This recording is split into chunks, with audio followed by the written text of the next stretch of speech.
Hello, everybody. Welcome to Nintendo Pow Block here on Boss Rush Media. I'm your host, the Enlightened Excited Eddie V. Joining me is the one, the only bossman himself, Mr. Corey Dirrig. Hello, good sir. Hello, Ed. How are you on this Friday evening at 10:30 at night? I am doing wonderful. I had a great Wednesday night, dude. I went to the podcast recording live. How did this get made? And we talked about no retreat, no surrender, and everything. And it was really funny, really good. And I actually got to sing for the show. There was other people singing too, and everything. But yeah, if possible, if I get picked, you guys might hear my voice on that episode in the future. I don't know yet, so we shall see. But I had a great Wednesday night. Had a doctor's appointment. Checked up. I'm doing really good in my finger and everything. They said now I could wash it and everything, so I'm able to get water on it and clean it and stuff. And then just getting back to work, and my store manager, she keeps putting me on the register because she just like, I don't want you messing up your finger, so you ring. I'm like, okay. But yeah, that's pretty much kind of what I've been up to. But yeah, Wednesday, it was just so cool to go to a live show and do a recording, and it got me thinking. I'm just like, why don't I do a lot of theater stuff, going to a lot of shows and stuff? Like, I kind of got back into movies, but more as buying them.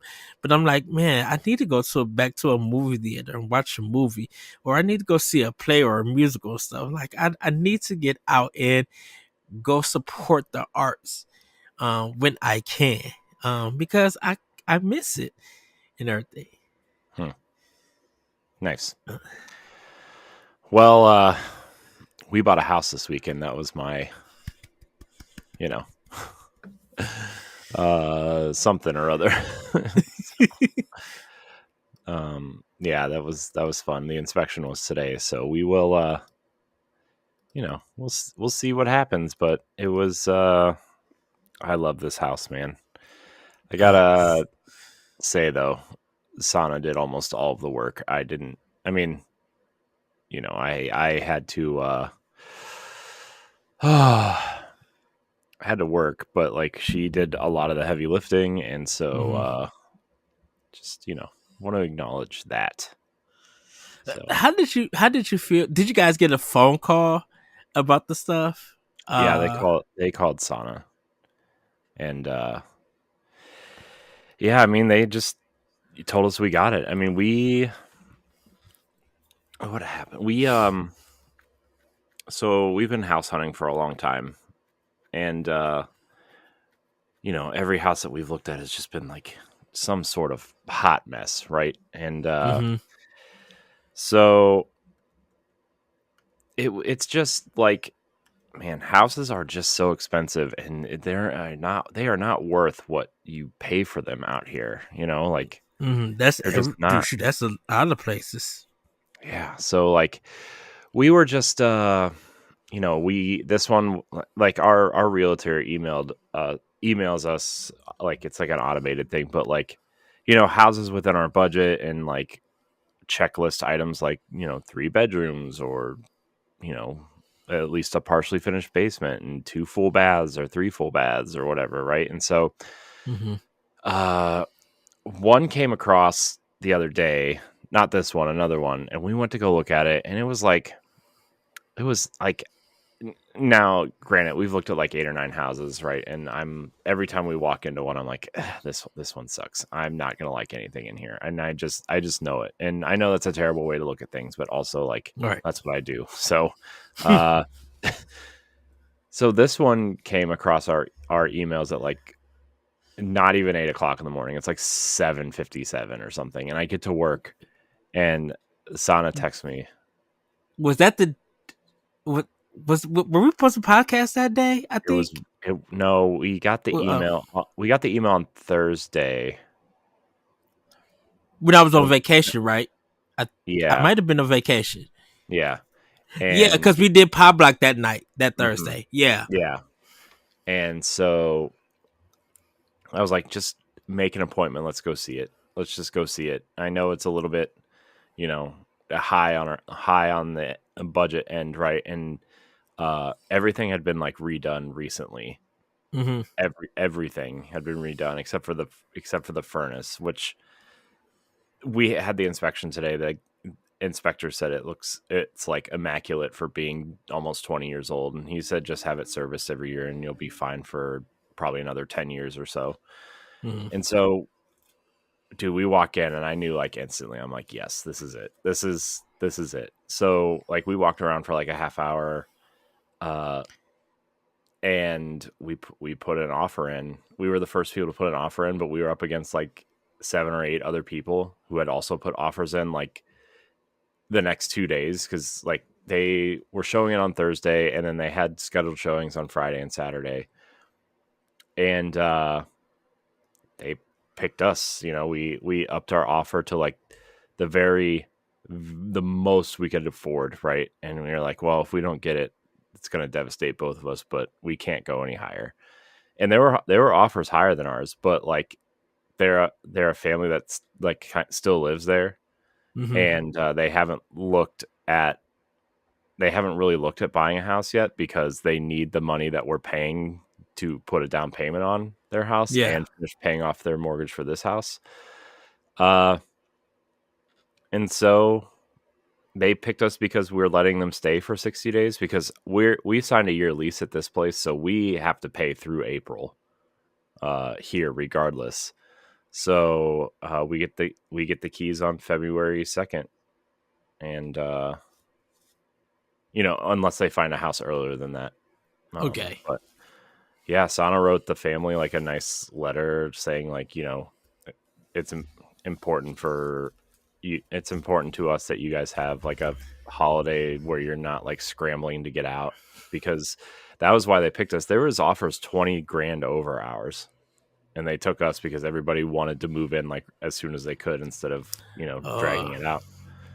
So I'm very excited. We've already started, decorating the house, like in our minds, not actually decorating it. But man, the hardwood in the whole house is new. The basement is huge. Yeah. The yard is huge. I Like, I man, when you showed me the picture of the basement, I just picture in my mind when you went downstairs, you saw that basement, you was just like, yeah, it's I mean, there's like a full like bathroom down there, like a nice shower, like a nice tall shower. Like I'm gonna take showers down there because it's so nice.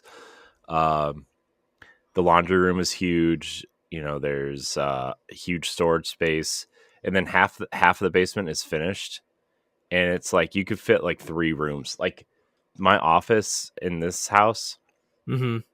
uh, you could fit probably 3 of these offices in the basement side by side and still have room. Like it's humongous. So my office will be down there. We'll have like a family area in there, and the kids' big toys will be down there. Um, Okay. so that's Yeah, gonna be I told Corey that I'm like, I'm gonna put this in prayer. Uh and literally that day, that Friday, I prayed. And I think that Sunday you text me. yeah. Sunday we found Uh out Sunday. yeah, that Sunday you text me, and I just like, see, like, thank you God for looking out for my friend, for blessing him. Yeah. So it was. I'm really happy. Like it was. I mean, we're gonna be pinching pennies for a long time. For like some of the games I was Saving. planning on playing next year, I'm like probably not gonna happen for most of them. So, but it's because our interest rate is so high, and like we just have to survive like a year, because next election cycle interest rates go down during election cycles Hmm. historically. Um, and so if we can hold out till then, like we'll be able to lower it and you know be able to breathe a little bit. But it's gonna be we're going to be skipping meals and I'm probably going to work from home a little bit more often just because save on gas and All right. that kind of stuff. But, I mean, I don't know how good or bad it's going to be in terms of money. It's going to be in bad. I mean, like how much we have to spend on stuff for a little bit. But um, yeah, we bought a house. Are you guys? Well, you guys probably going to be doing like a U-Haul to move the big stuff because Yeah. Well, the big stuff we're just going to hire movers to do it. But the small stuff we'll be able to start taking over in February, like because we're not planning on moving in like as soon as we get the keys. Like we're just going to start taking stuff over because we still will have to live here for 3 months. right.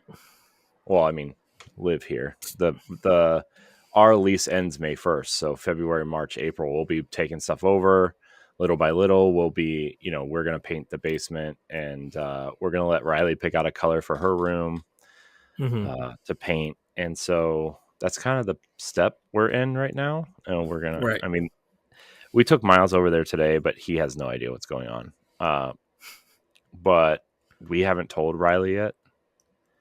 And we're not going to tell her until, like, there's like a final walkthrough, quote unquote, before closing, just to, Yeah. let people see it. And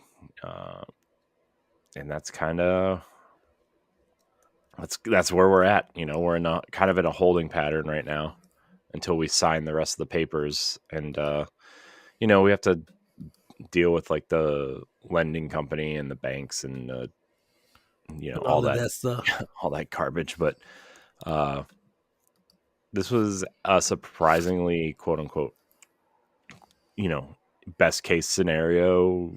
I was going to say like, it was an easy path to get here, but it wasn't, right. I mean, it's still a lot of work, and Sana did a lot of work, stuff that I don't even know about probably.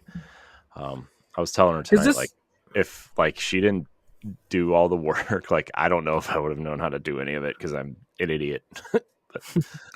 because this has been one of your as a family one of the goals was to get a house. Mm-hmm. Um Yeah, mostly and I didn't because like know our rent, okay. like to rent this place where we're at now, like our house payment is like $300 more a month or 400 or somewhere in there. I don't 100% know how much, but like I'd rather like pay $400 more and own something, or Yeah. own something instead of like just handing people money.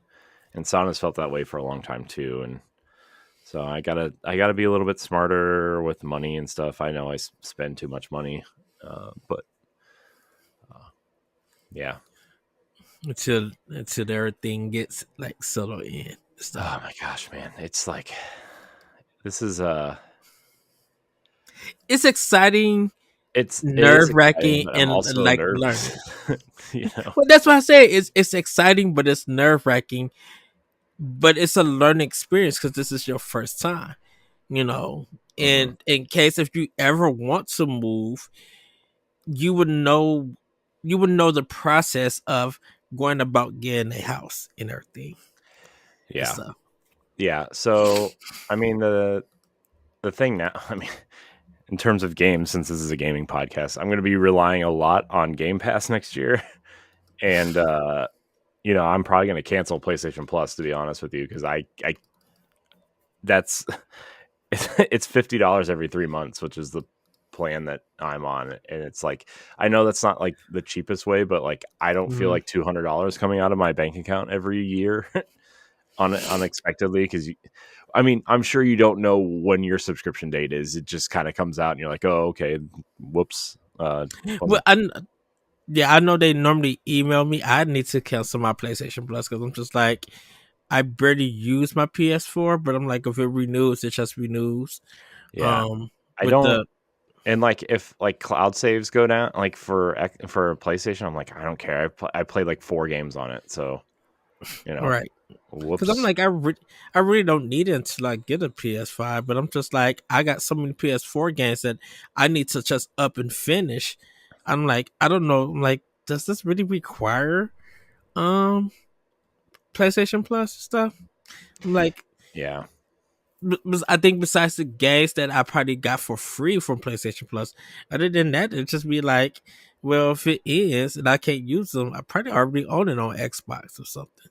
Or if yeah, not, I could probably find it cheap for Xbox and do the backwards compatibility if it is for yeah. there. So, I mean, like on PlayStation, like I'll play Uncharted when it comes out, right? Or the next God of War or a mm. Spider-Man sequel probably at some point. But like anything else, I'm just like I don't care. I don't care about really anything on PlayStation at this point, except for Uncharted. So, I mean, that's been my thing the whole time, right? I just don't care about PlayStation games. I never have, and I probably won't in the I future mean, unless Xbox I, goes under and I'm like, well, I need somewhere to play games, so I guess this is where it's going to be. well, I mean, I do care about PlayStation. I really do. I think it's No, just I mean, I didn't mean it like I don't care about PlayStation, but you know what I mean. Like I would rather play stuff on Xbox and yeah. Switch before like PlayStation's like my last resort. A lot of games are skipping Xbox now because they're doing the other subscription services. Hmm. Netflix has taken a lot of games from Xbox already. Oxenfree 2 being the latest one that I mean, I went to go buy it on Xbox when we were doing that for book club and it was like, "Oh, it's not here." Which by the way, you need to be on our Mario RPG book club for January. Okay. Oh, I mean, that's what's winning in our Patreon poll at this point. Is Mario RPG for RPG. yeah, I guess that's a reminder. If you're a $5 patron of Bossers Media, you can vote on topics and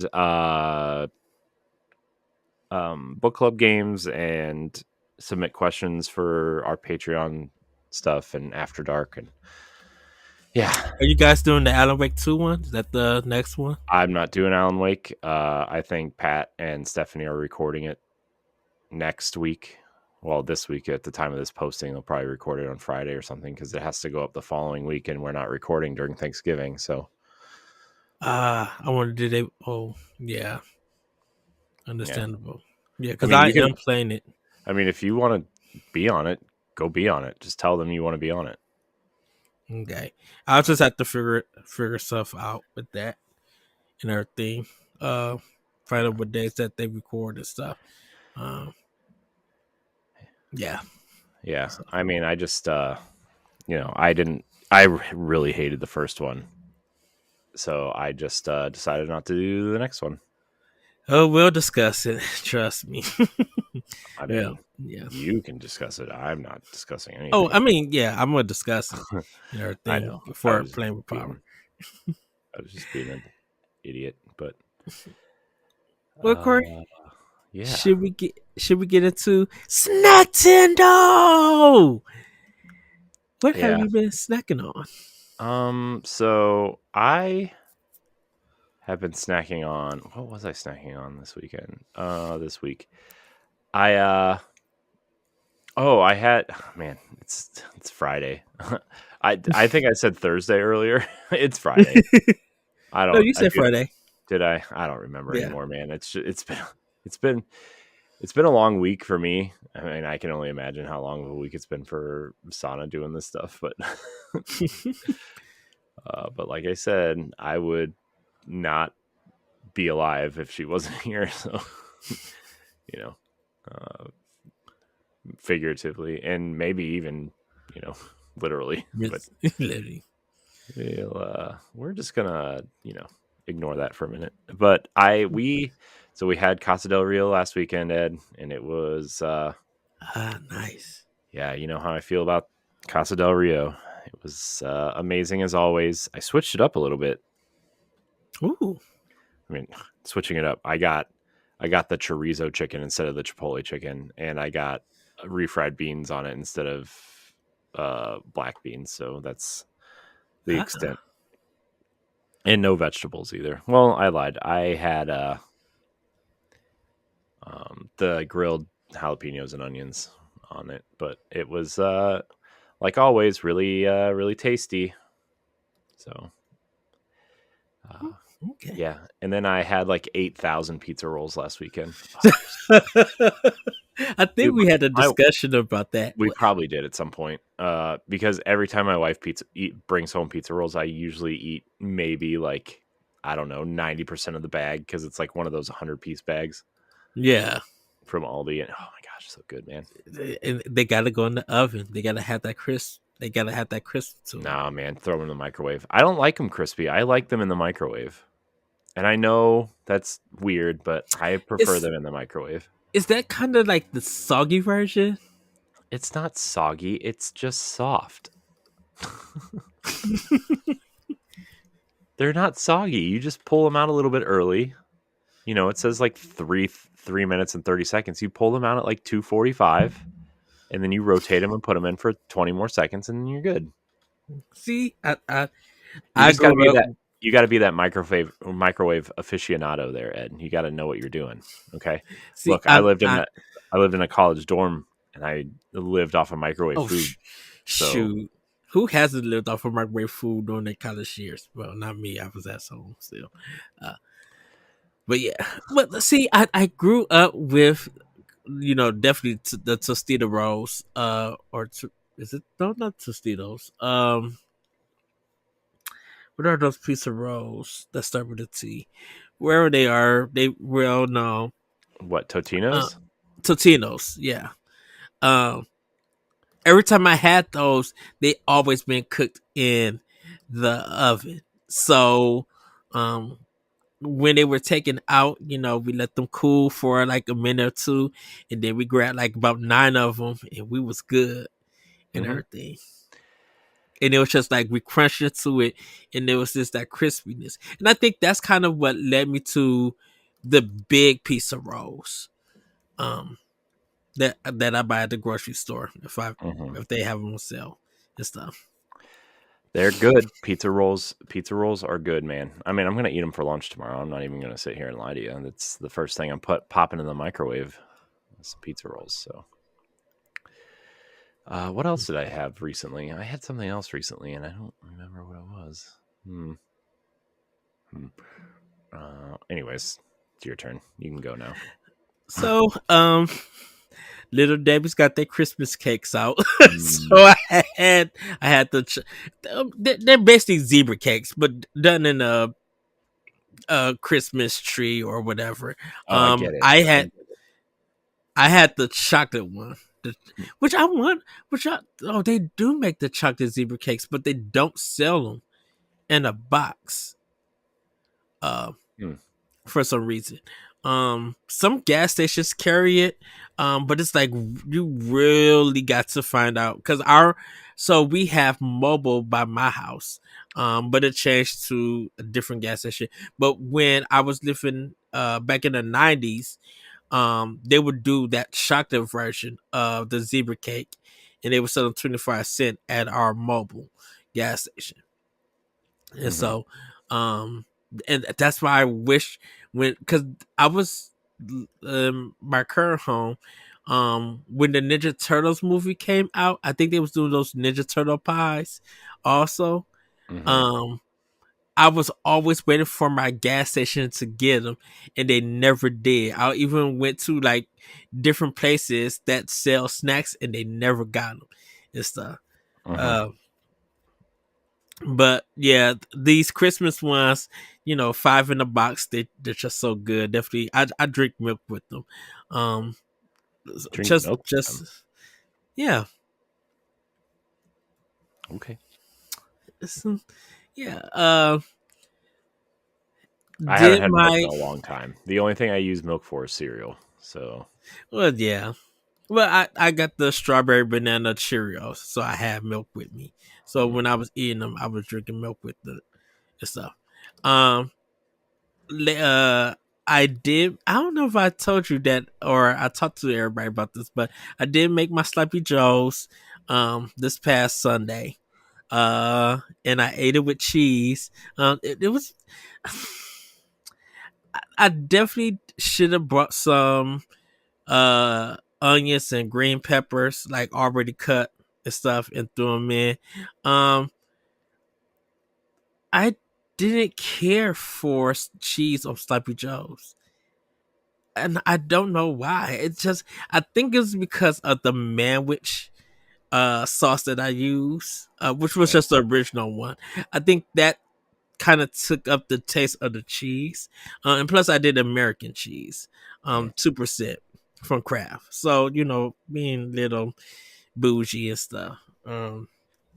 I didn't do like cheddar cheese or anything like that. So it may depend on what kind of cheese that should be tried. But I did a good job.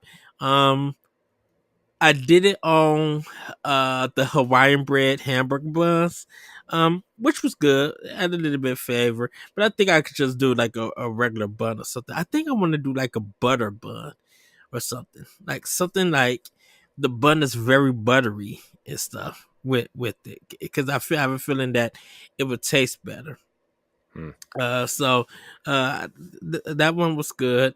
Um, Thursday, I had ramen, like real ramen and everything. And it was a pork based ramen. So of course they had pork pieces, they had green onions. They didn't have the egg in it. I think I had to order something else to get the egg with it. But the base was pork flavored, and man, I ate that whole bowl. Uh, Mm. I had Not good. I had a white peach juice, which was really good, really sweet. Like, oh, this is just perfect. I had some pot stickers. The pot stickers were good, but the geyser sauce that they gave me wasn't popping. I think I like when I used to go to not Applebee's, TGI Fridays. I like whatever sauce they gave me to that. Um, and everything. I mean, it was okay, but with the sauce, but I'm just like, man, there. I'm like, I need some kind of sweetness, some better sweetness. Dude, I got into my car. I had to sit down for a moment before I could leave because it was so good. I just like I'm about to take a nap or something. Um, but yeah, it was really good. What I had. Um, but then I also got some these fruit jellies. They're like individually wrapped. So I had like a strawberry and grape flavor, and some melon ones, which was really good, really delicious. For it, I was going to get some Japanese cookies, but I'm just like, I got some last week. I could wait next time and everything. But that's pretty much what I snacked on. I did get some pot stickers and fried rice also today, Mhm. from the Chinese restaurant that I went to a while back. And that was really good. The fried rice tastes different, but I'm fine with it. I had beef fried rice and everything. But their pot stickers, mwah, they had the right sauce, and it was just so good. I'm like, yeah, these are the real ones. This is the good one right here and everything. So, Nice. and then when I went to Chicago, um, I kind of passed up some local restaurants that was there, because I was trying to get to the venue. Even though I was like an hour early, I was just like, let me just find something I could really get quick, eat, and then walk back to the venue and everything. Um, so I found a McDonald's, and I haven't really ate McDonald's in a while, everybody. And I just got like a Daddy Double and a Sprite. Ate the Daddy Double, drank my Sprite when I was leaving, and then went to the show, uh, and everything. Uh, so Nice. yeah, that's what I've been snacking on and everything. And I don't know what I'm gonna do this weekend to snack on. I don't know if do I want Jimmy John's or do I want kind of just. Oh, I did have Panera Bread, uh, soup, their baked potato, but I had the store bought version. Yeah, nah. I think Panera Bread is good with their broccoli and cheese, and that's about it and everything. So, Hmm. but I'll probably try something different. Um, this Saturday to see. I'm like, I wonder who's going to be able to deliver to my store, and everything. Because our KFC closed in North Chicago. We don't have no KFC no more. And I can't. I tried to get Burger King one day. That mug took 45 minutes. My food was cold. I'm just like, this is ridiculous. I can't do that. So, I'm just going to try something different. And yeah, I could do Chili's, but I'm kind of Chili's out. So Missing I have out. to figure out. I'll have to figure it out. Oh, one last thing. I did have a grilled cheese steak burrito for Taco Bell. Um, Dude, which was really good. I want one of those grilled breakfast tacos, or like 5 of them. I never had their breakfast. Um, Me neither, but they show those on TV all the time, and I'm like, I kind of want one. It looks like a mini breakfast quesadilla, and I would eat that. Although oh, I just get their okay. chicken quesadilla anyway, because it's that and the cheesy gordita crunch are the best 2 things on the menu, hands down. Chicken quesadilla is good. Their crunch, mm, good, but I think it's too much for my stomach and everything because that's a Team Rocket blast off situation for me. So, um, I do have one more thing to talk about. It's not really a snack, but oh uh, yes, go ahead. so Quaker Steak and Lube has the Louisiana Liquors wings, right?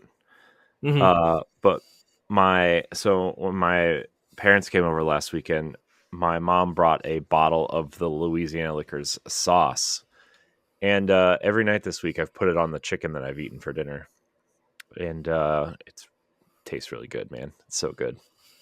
Is that just a name, or they actually have like liquor in the No, it's sauce? just Or no liquors like you're licking your fingers oh, okay. or other things.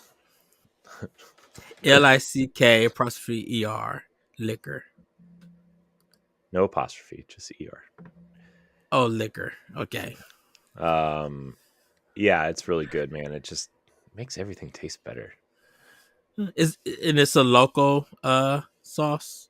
Quaker Steak and Lube is like I don't it's not We local. don't have it here.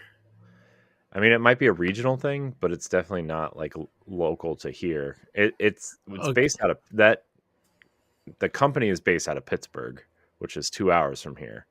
But it's Okay. there's a lot of them. I mean, I don't know how far west they go, but or south, but there's a lot of them. There's like 4 within driving distance of me. So, Okay. Cause me and you both are in the Midwest, but you're mhm, closer to the east mhm. a little bit. we're still Um, we're still considered East Coast, Ohio, technically. really? Hmm. I don't know Hmm. why, because we're nowhere close. It takes 10 hours to get to the coast. I don't know. Whatever, man. I would consider us Midwest, but the world or the United States considers us East Coast still. So, You and Indiana are on the same timeline. Y'all Midwest. God, I'm gonna keep it at that. we are not in the same time zone as Indiana. Yes, you They are. their time change. I think like sometimes No, we are, sometimes we aren't. I thought. no. With them jumping, being ahead of me. Look, I wasn't very Uh, good at geography. Okay, I don't know how things yeah. work. You guys being ahead of me, y'all both an hour ahead. So you always change everything. Why do you got to ruin my fun? I don't know. Oh, okay. That's cool. Yeah, it's Maybe really if I c- when I think when I come and visit, hopefully sometime next year, um, we'll go there and I take a bottle home with me.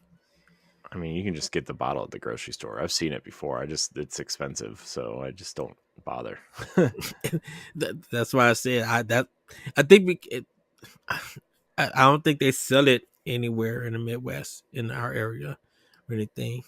Yeah, you can buy it online if you want it that bad. Well, It's more of like it has 2 out of 5 peppers on the bottle, but it Hmm. tastes more like a Cajun barbecue sauce, like a thin, like the texture is like thin, but also like Cajun-y. So, Hmm. and like Louisiana Cajun-y, not like fake, let's make things spicy Cajun-y. And you've been to the restaurant, right? Hmm. Yeah, Before. there's one in Cleveland. Like when we used to go to like Cleveland Indians games or no Guardians now and Cavs Hmm. games, we used to eat there.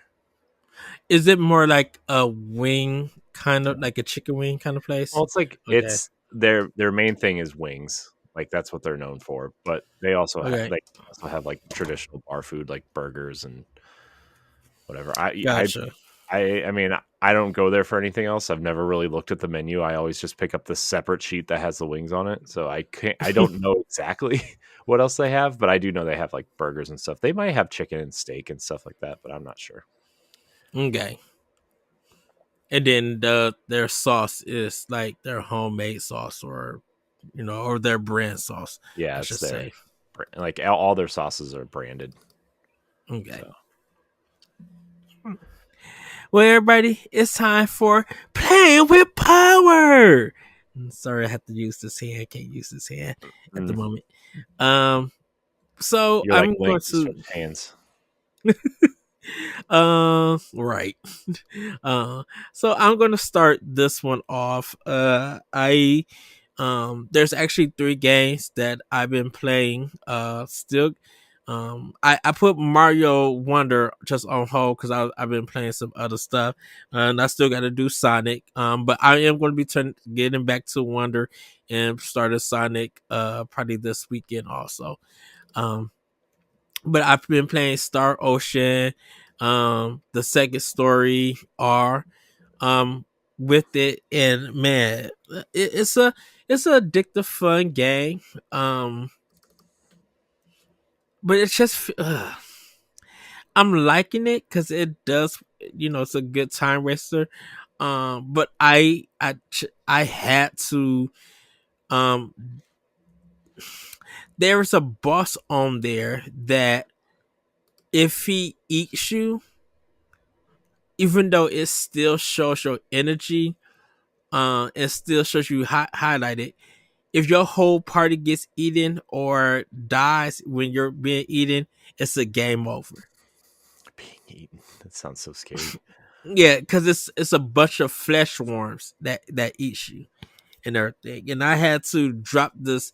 This is the second game this year that I had to drop it to a easy in order to beat it. No, actually third game because I had to do it for You're getting old, Ed. Sea of Stars. Might as well retire. You're done. Finished. Well, Toast. no, it's one of those. It's one of those. Okay, I am powerful. I have grind. I have put in the work. Why in the heck am I getting? Why am I dying a lot?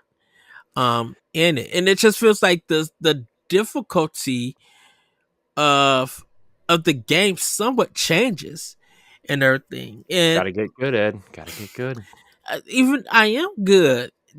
I spend 3 to 4 hours sometimes grinding, listen to podcasts, listen to music. I've been putting in the work in to get my characters up and everything, and it's just like it feels very unfair when you get to a boss battle. Um, that is just too difficult, even on the normal, because because of the what they allow the boss to do to uh to wipe out your characters and stuff. Like, why are we at level 40 and you're doing 3 hits and my characters are dying and stuff? Or why can I not get out? If I've been eating, why can I not get out and stuff? So um it kind of feels unfair. And I know they want you to craft weapons and things like that, but I'm just like, it's still kind of unfair because they don't give you a new weapon that you need. So it's a little bit unbalanced, but it's a fine game. It's nothing. I I wouldn't put this as a Game of the Year nomination for RPG of the year. Um, I think it's just kind of average. Like give it, I would give it an 8, or actually, if I had to go on my Yoshi scale, I would give it a 3 out of 5. Actually, 3 out of 5. yeah, Yoshi coins. So I would actually give it like a 7.5. For this game. Um, Hmm. I mean, it's a good remake. Don't get me wrong. I didn't. I kind of seen some of it on the PSP. Because that's the version they've been showing online and everything. Uh, and yeah, it's a fine game. I think definitely. I think it's $50 that I pay for it. Or yeah, I think it's $50. So it's a good budget price game and everything. I think Octopath Traveler 2 Hmm. still takes the cake for probably best role playing game. And I haven't played uh Final Fantasy 16 yet, but I would say Octopath Traveler 2 is probably the best RPG at this time. So I played Super Mario RPG. Sea of Stars is also good. Um but even that kind of got a little bit unfair with some of the characters. Especially when you get closer to the end of the game. And I had to, for one boss fight, I just had to drop it because um that game is very linear and you really can't grind in that game. So when I got to a certain boss, the second, like the third to last boss, they really pulled out the unfair card, and I was just like, you know what, I'm gonna drop it on easy, leave it there, so I can just beat the game and be done. I'm like, I'm not trying to give no achievement or anything. Uh, Mm-hmm. Mm-hmm. Mm-hmm. I mean, there's two endings to it, so I'd rather just beat the game and then definitely just see the ending. Play it a little bit more. Do this quest so I could see like the ending, like the true ending of the game. And that's what I did. And I was just like, okay, that's good. And then I took it off my system. See, yeah, because I'm just like, I don't. There's nothing else that I need to play it for or anything. Um. So, um, I making my way through Alan Wake. I'm now in Alan's story. The second one. Oh boy, yeah, Alan Wake 2, everybody. Uh, Yeah. so I, it is a beautiful game. I will agree with that. Um,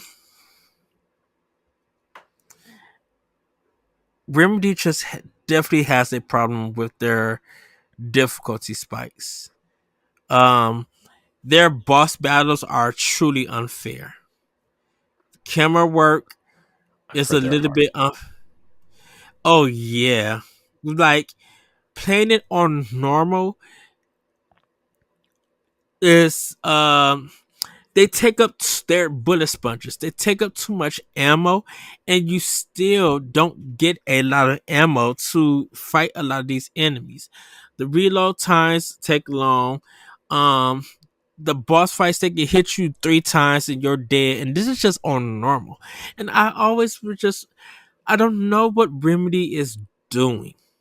Like, who is quality checking their games? Like, who's testing their games to see these fights are and stuff are balanced and everything? Because you if you're trying to play when Saga, or if you're playing that Saga, who is like one of the main characters, the reload animations take forever, and you're stuck in that animation. And if you get hit, you lose a lot of health and everything. So I understand the survival horror of it, but I think they need to reduce how many bullets it takes to kill an enemy. Boss fights are just way too long and definitely really unfair.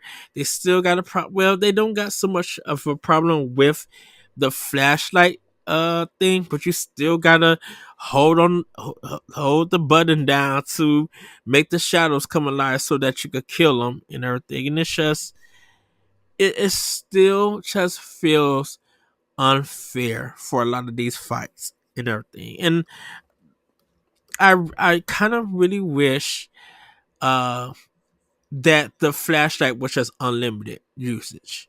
Hmm. Like, I feel like you don't need, because you have your flashlight on. I would have felt better if when you zoom in and you have the, because you have, when you zoom in, you literally have the flashlight on the enemy. Why do I have to Luigi mention these mugs so I could just shoot them? Like, that makes the battle longer. And then they got fast enemies and wolves, and it's just like there's so much that is not necessary to be put in the game and everything. Um, Trust me, it got good jump scares. I have jumped sometimes from some of the uh effects that they use. The game is too dark. Once again, I had to turn the brightness up, and it's still too dark. So I know people love it and everything. I am enjoying it. I do say it's way better than the first game. Um, but it's a respectable game of the year nomination for other people, but it's not for mine. I think this game has a lot of problems with its um gameplay decisions with it, and so they're not making the experience enjoyable for me. Some people have finished it. Once I get closer to the end of Alan's stories, like doing his stuff, I'll be closer to the end of the game. There is some twist in it, which is very weird. Shout out to Fine Time Podcast. I listen to them. They just recorded an episode because they completed Alan Wake 2, and uh, I sent them a comment and stuff. They were just like, we completely agree. Shout out to them. But I I had to hold off Yakuza, the new Yakuza game, so I could finish Alan Wake too. Yeah, someone needs to test their games about challenge, because it's just something about them feels really off, where it feels like it's easier when they're at the studio and they play it, but I don't think they bring people in who has nothing to do with the programming and the development of the game and try to play it and get their feedback. I don't think something needs to be done. They need to patch this game I mean, I think they and make just want it it to be easy. hard. I don't. I think they But just people, want it to be challenging, and that's what makes it scarier too. which is fine. But people are also having a hard time on the story mode on easy with I, it. I mean, it was pretty hard on easy when I played it on Xbox. On the remaster of the first one, control Yeah, was pretty hard too. I mean, I don't mind it being hard. I don't think that's a problem. I do so because I feel like I could understand if it's challenging, but when you are on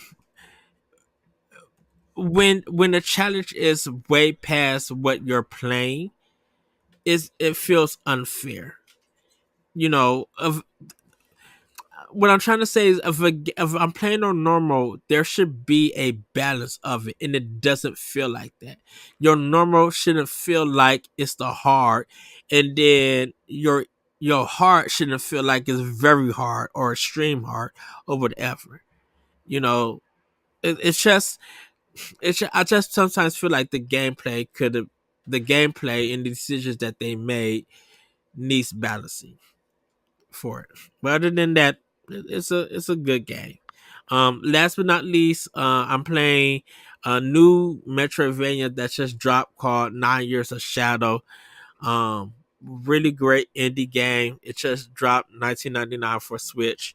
Um, the music will remind you of Castlevania Symphony of the Night on PS1. And it has a jazzy classical arrangement, but it's the sound quality that really brings it out to be like, yeah, this is pure PS1 sound mixing. And it's clean, it's neat. And the game is just like completely fun. I haven't gotten far into it, but I want to see what this game offers, and everything. So, those are the three games that I am playing. Corey, what about you? Well, I finished Miles Morales, and heading into Spider-Man 2 finally. So Miles Morales, I thought was way better than the original game. The pacing of the story was great. The story was way more interesting. It felt way more personal. Uh, I liked Miles and Finn's relationship, and I'm not going to spoil anything with this game. By the Mm, way, like villains or who people are, because I know Miles Morales has not been as popular as Peter Parker until recently with the Into the Spider Verse movies and like that kind of stuff. But I I really liked it. I think Miles is great. I think his moveset is more interesting. I think that made the combat more interesting than just generic square and triangle and using a gadget once in a while. hmm Um, I thought the suits were cool, although I didn't unlock them all. I was just mainlining it. I will actually probably go back and maybe platinum this in Spider-Man after I finish Spider-Man 2 or whatever. Uh, just because they're easy enough, and I really liked Miles Morales. It was really good. Um, I also played some of Destiny 2. Uh, Not to dive too deep into it because obviously Destiny's not on Nintendo, and I talk a lot about it anyway.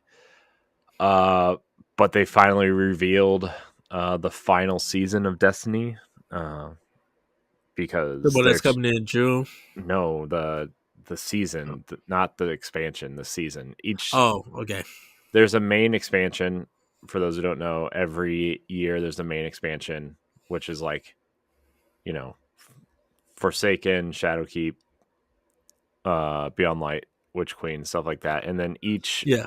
each every year there's another pack you can purchase, or you can purchase it all together. But there's like a season pass, or like a year pass where you get the 4 seasons. So hmm this season is Season of the Witch. Last season, or next season is Season of the Wish, which is like the big thing this week in Destiny. Was like the 15th wish of the Dreaming City was finally revealed. That well, you know, they revealed that the 15th wish is happening next season, and you kind of Okay. are leading into the final shape, so which is the expansion. But this is the final season of Destiny, because after the final shape they're doing, instead of seasons, they're doing things called episodes, and they're going to have 3 episodes a year, which are supposed to be more significant content drops and not just a seasonal activity and a holiday activity, and all these different things that they've been doing for 4 years now.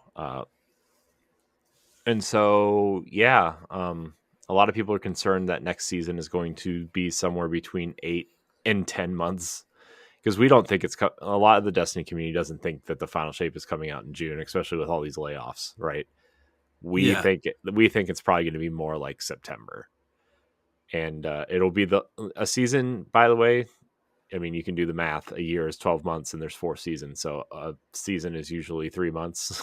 And the fact hmm that it's going to be like triple that or more is like I scaring a lot of people. I really wonder like how long the content is going to be, like if it's going to be like 20 hours, 30 hours What, or the stuff final like that. shape, like the campaign?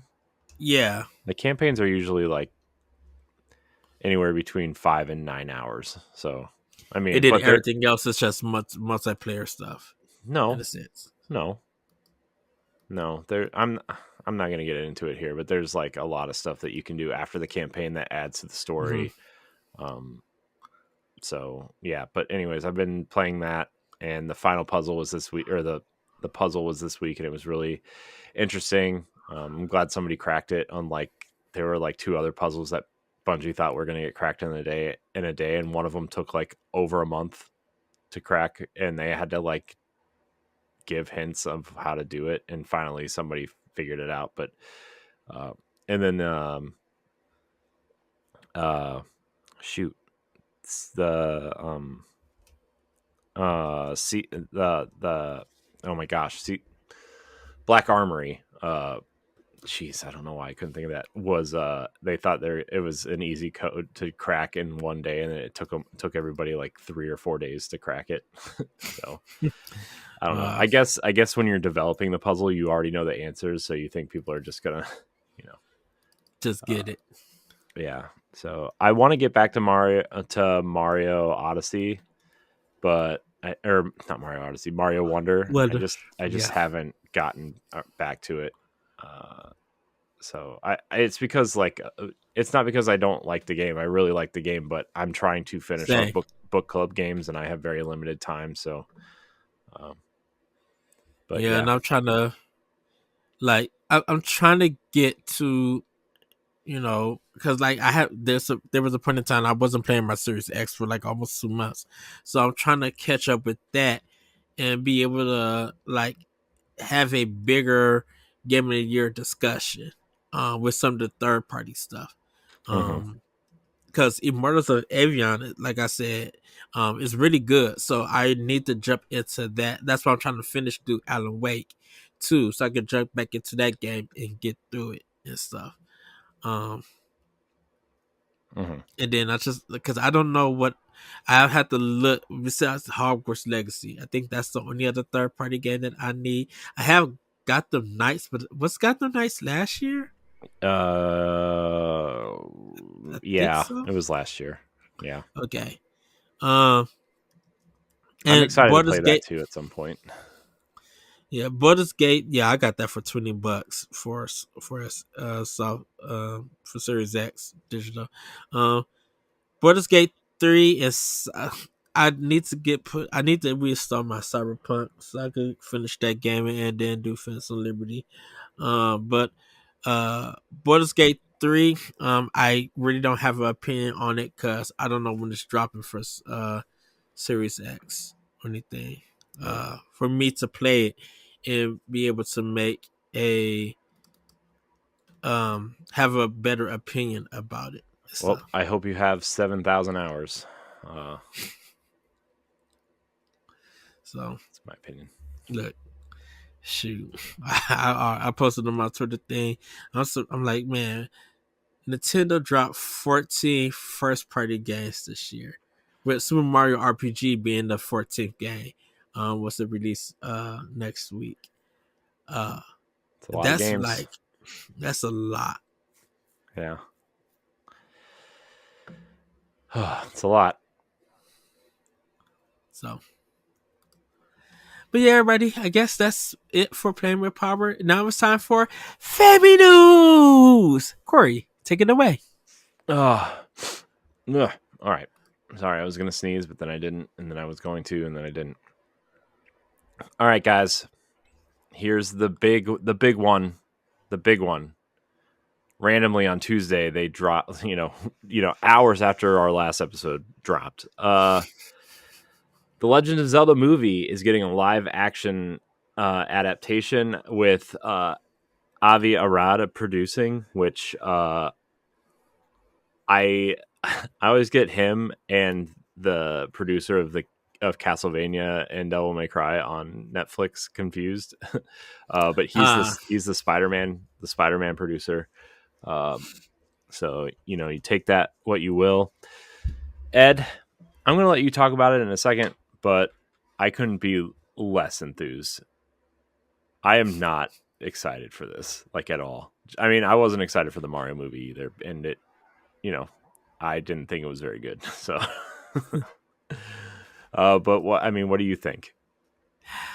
So,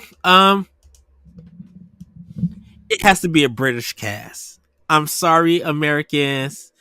Uh, I think this movie is going to be a very British movie, um, with the actors and the voices because I feel like it works. A British accent works for the Legend of Zelda, and I think that's once we started hearing Zelda speak in a sense. And yes, Ganondorf could be if they want to make Ganondorf or Ganon have a English accent or American accent, that would be fine.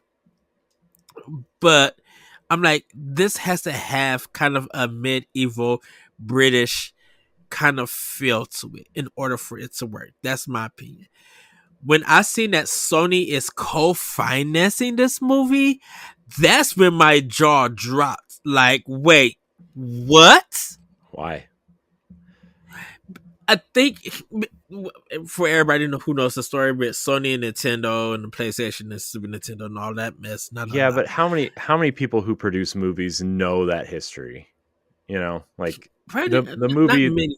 I mean, Sony's movie division probably doesn't care, right? They're in it to make money. They hear the word Zelda and we're gonna make it. They're gonna be like, oh, get the printing presses out. I don't know So I thought they would have went with Universal why, to because they did get the the Mario movie. movie, the Mario movie, Super Nintendo World. Like I kind of felt like they had a great Nintendo has a great relationship with Universal. Um, so when I seen that Sony was co-financing it, I was surprised that Sony would play a part in this because Nintendo is financing it also. So I think it's like it feels like it's 50-50.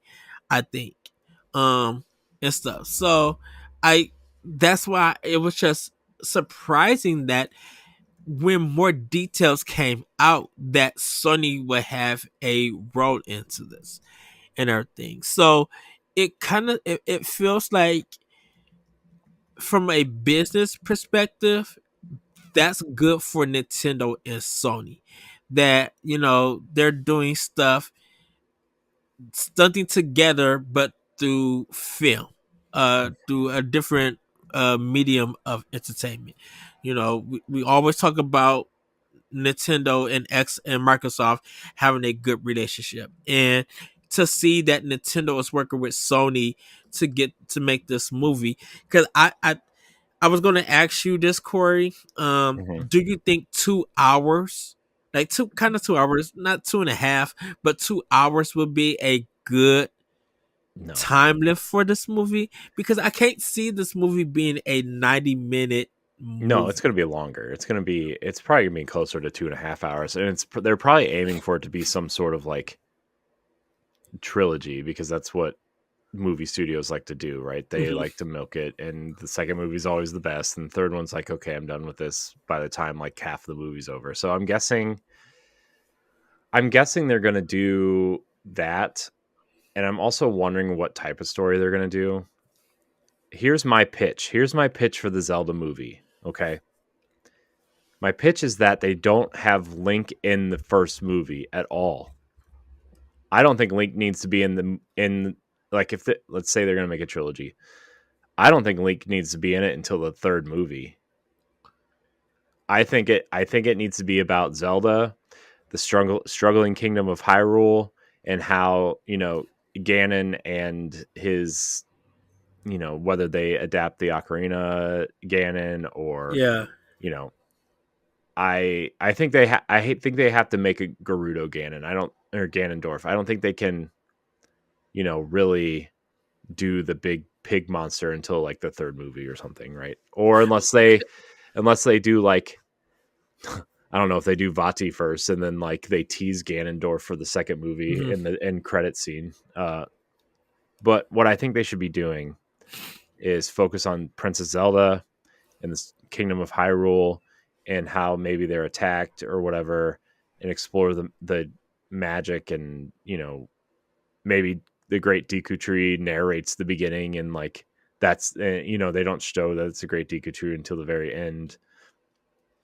I don't know what they do. Cause I mean, that's my pitch is like Hyrule gets taken over, Ganon and his thieves get taken over, then he gets defeated and uh uses the this maybe this like ancient dark magic to turn into the pig monster, and then maybe that's how it ends. Link comes in and saves the day and whatever. Maybe link Link talking is gonna piss a lot of people off. uh well, well, it's I'm I, I'm not very worried about the actors and the voices and all of that stuff. Everybody already know that I said like it got to be British and stuff. Um, but I think they of course they have to focus on the Triforce. They won't have to focus on um the Master Sword and the Shield, and focusing on the light bow and Zelda and the king, and what happens. Do we get answers for the queen of Hyrule? We got the Deku tree, and because I feel like they're going to be some CGI and stuff. Dude, this Are we thing's gonna going be to full of have CG. dungeons and stuff, and puzzles and everything? The score of this, like I already Columbia Records. I kind of feel like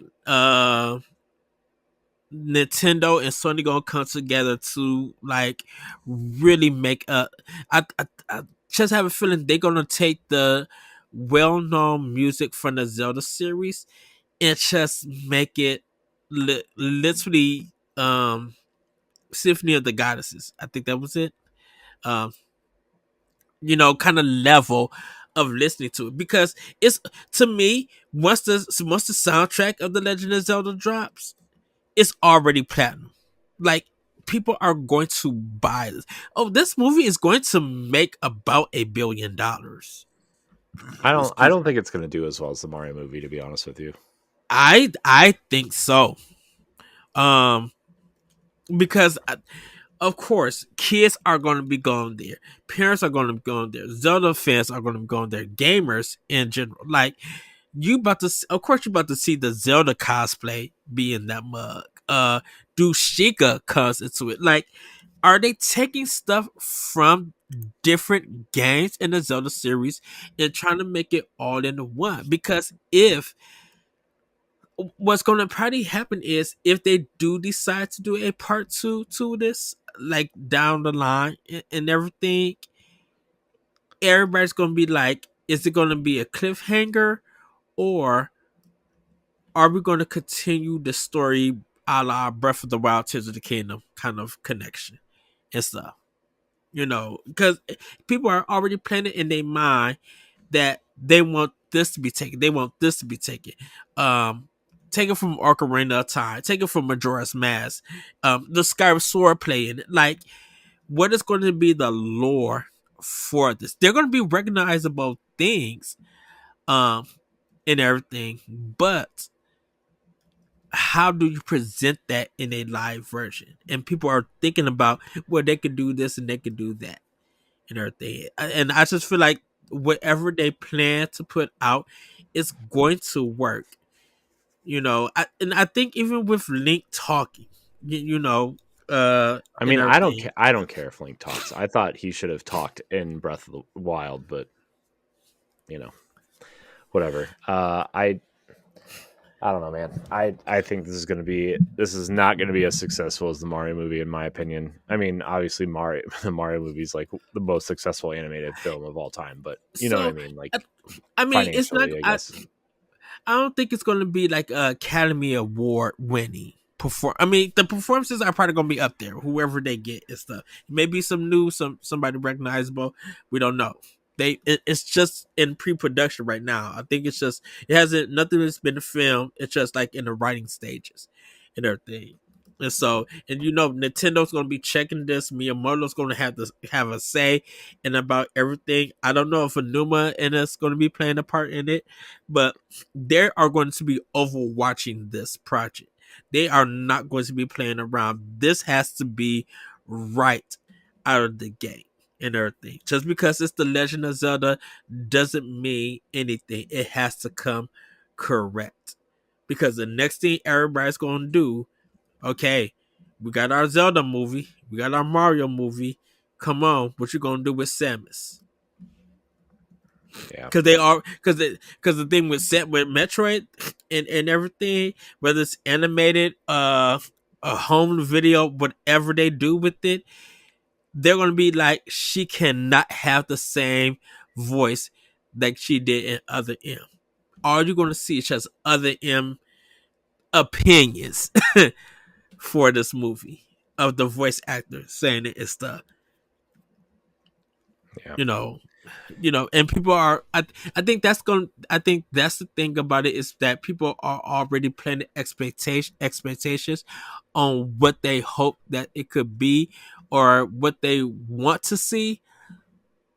And I think it's just too early to have expectations.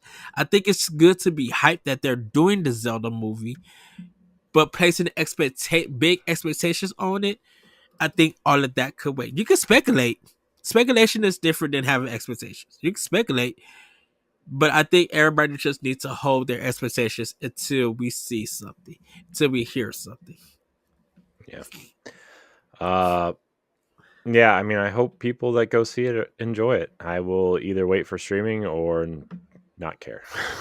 Either way. I mean, I'm definitely gonna go see it. I think what the big takeaway for me is that Sony is co-financing it. So that was the thing that kind of just made me drop my jaw to be like, what? And that's good for Nintendo Sony. That works. Yeah, I don't think that's as big a deal as people are making it out to be, but that's my opinion, I guess. I think it's gonna be dumpster fire. I'm gonna be honest. I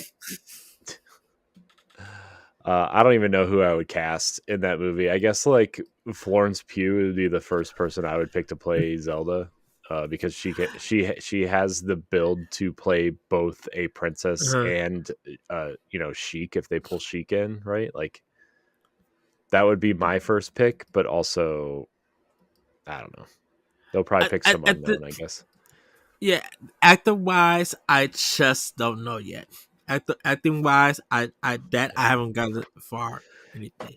Ganondorf will just be the Rock and paint him green. He'll be fine. I actually think Ganondorf is going to be a black character. I mean, I could see that too. Terry Crews.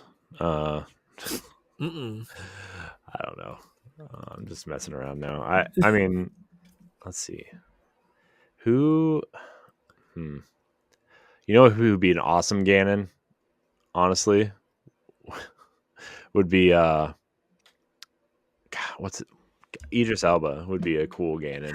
I was just thinking that today. We got the same mind there. Yeah, I was just thinking that because It would be scary, at least. it's not about his build, it's his voice. Yeah, Like that's.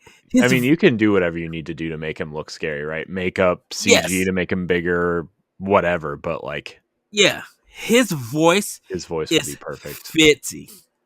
Yeah. So, all right. Next news story. This one's a sad one, Ed. Maybe, potentially. We were already talking about a lot of layoffs the last couple months, so why not one more?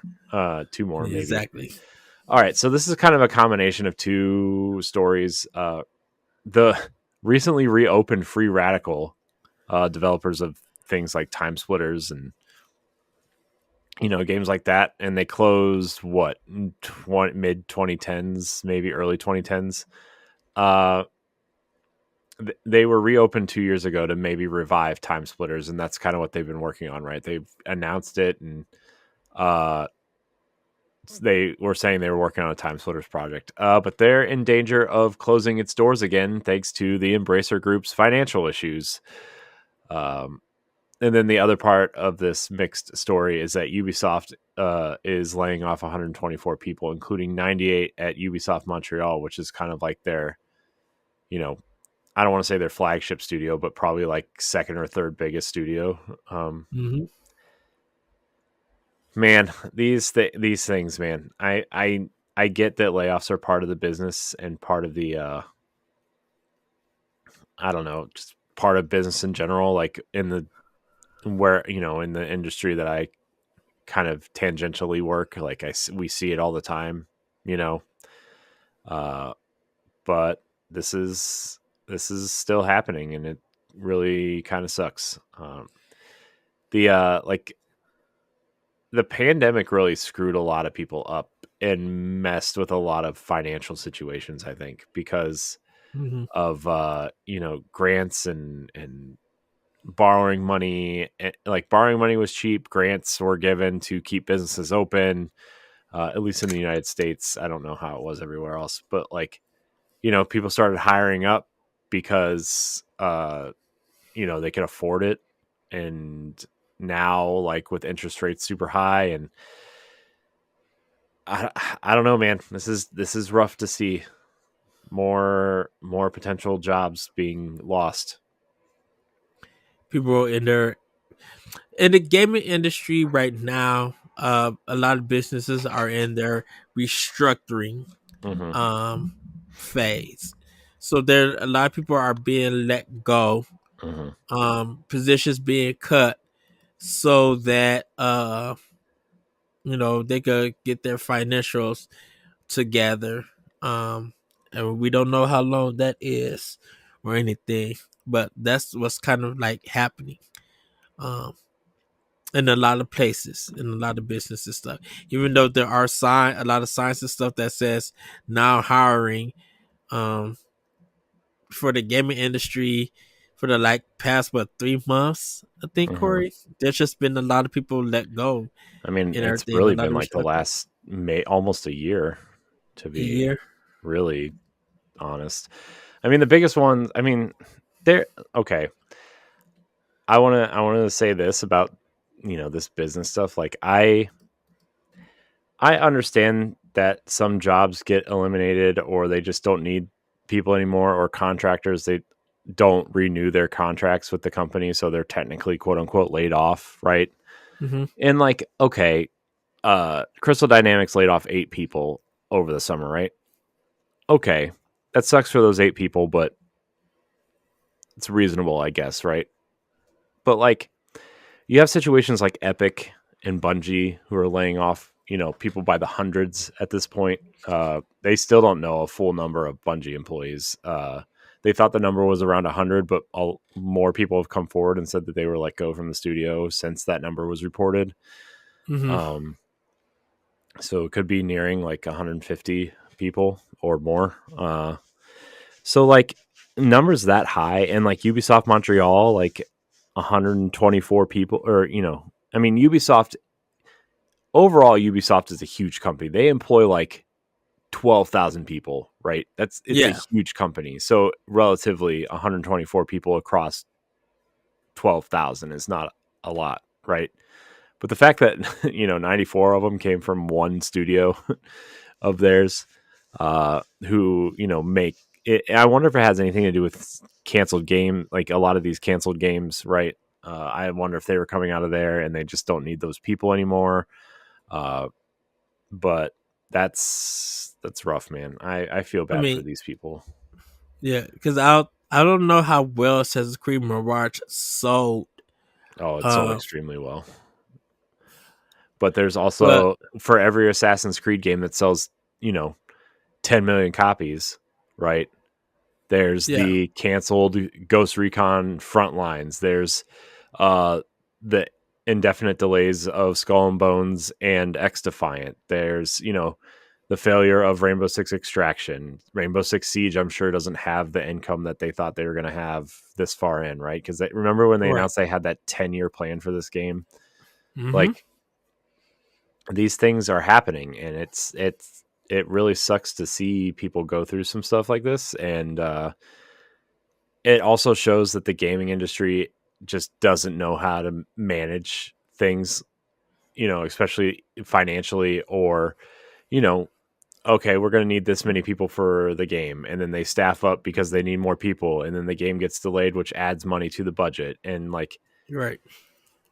I mean, like a movie studio, it's easy to do that, right? That you're not developing an engine, or, working within an engine that you may or may not know, or, you get different levels of talent. Games vary in size from like, like Persona 5 or something like Horizon or Final Fantasy to down to like, your double A games like Darksiders to, I mean, we just saw with Immortals of Avium's Ascendant Studios too, right? Layoffs because that game, like reports were saying that game sold under 100,000 copies.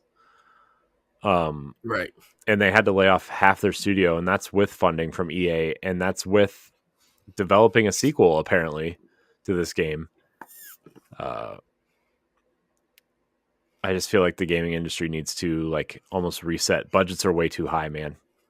Budgets are way too high. You have a But I $250 mean, million game. Like Immortals of Avium maybe cost, 70, $80 million to make, right? And that was, but and I think this is gonna be just I think this might be a Thanksgiving expansion pass. I think because well, we're of like into next year for expansion pass already. So uh, I think the thing with like in with Series X and PlayStation 5, with those graphics and this realism and all of this stuff, and people, you know, still doing like um uh, green screen and stuff like that, motion capture, and things like that, and voice acting, and all this production and stuff. There is going to have a higher budget, um, but it's not like the same way. If are we going to be able to sell this game and get our return back and everything? Yes, you can make the biggest and the greatest game, but if you put it out, and it sometimes it don't even matter when you put it out, whether it's a good time or a bad time, if people are not going out to spend the $70 to buy the game, and in all honesty, you probably got to hit. I feel like you probably got to hit close to 5 million to even see if there's going to make a profit. mhm. And I'm using 5 million just as a safe number, um, to make a profit on it, and it's on multiple platforms. That's becoming a little bit of the problem. Nintendo has it easier because even though it is first party and they're working with um one system, their budgets are not as high as others. Neither is their, So no offense to them, but neither is their production value, right? Like, I'm sure even a right. game. I mean, theoretically, I know Tears of the Kingdom's budget was super high because they kept delaying the game and kept adding things to it, right? But like that 10 that million game that game's budget, it was probably, from a normal studio, not one as high quality as Nintendo, probably mhm. would have been $100,000 maybe. But then you have stuff like, God of War Ragnarok was $250 million. Did I say 100,000? I meant 100 million for Zelda. Yeah. There's a ghost in here. Where was I? Oh, but I mean, obviously Zelda, Nintendo spent a lot of time on it, and that budget was probably closer to 200, maybe 150 to 200. But like you look at God of War and how different the production values of that was. Like everything looks pretty realistic, right? Hmm. As opposed to the art style that Nintendo chose. Not that one I can say one is harder than the other, but I think it's pretty clear one is harder than the other. Um, the voice acting for God of War, the mocap for God of War, you know, probably some sort of proprietary engine that they use for that game.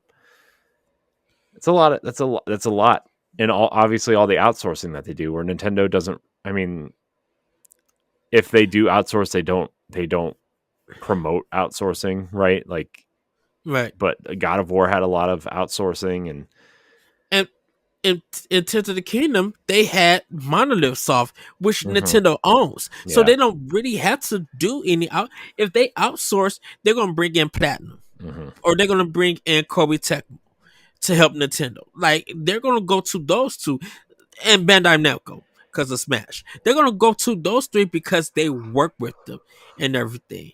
hmm, So they know what they're doing when they outsource like that hmm, and everything. And of course, it's going. The teams may be up to. I would say probably for Nintendo, they may have 100 people team, depending on what the project is hmm. and everything. With the developers, but Nintendo has recouped a lot of that money. Just probably with the Tears of the Kingdom to do 10 million in 3 days. I think Hmm. it was. Yeah, I think their latest They report said they're at 19 now. they recouped all that money within those 3 days with all the marketing and delays and all of that stuff being included. They recouped that. And of course with the not so much with the engine and stuff, but like some of the assets, they probably prettied up a little bit more, but they were still able to create that world Hmm. using stuff from their last game. So that kind of saved them money and stuff. Yeah. Spider-Man, I'm not snagging Spider-Man 2. 2.5 is a good number, but Spider-Man 2 should have been higher Then what? in everything. Um when it first came out, when it did the 2.5 It was million. in one I day. That was in 24 hours. well yes, It's but closer to probably 7 or 8 million now. I think it was like 4.5. No, that's Mario Wonder was the 4.5. Um I was expecting it more because of the hype people were looking forward to those games.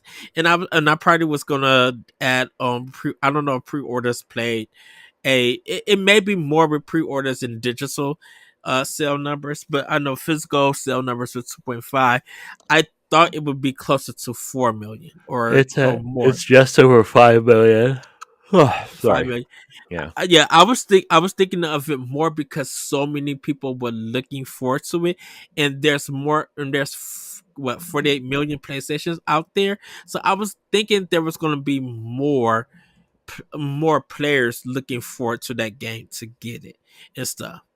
And everybody gotta realize that like they gotta share that money with Marvel because it's a Marvel IP. It's not Sony's and stuff.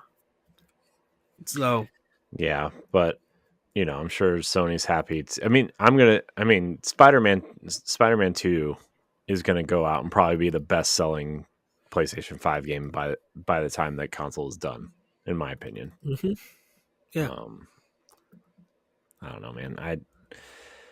I just hate talking about this every week, and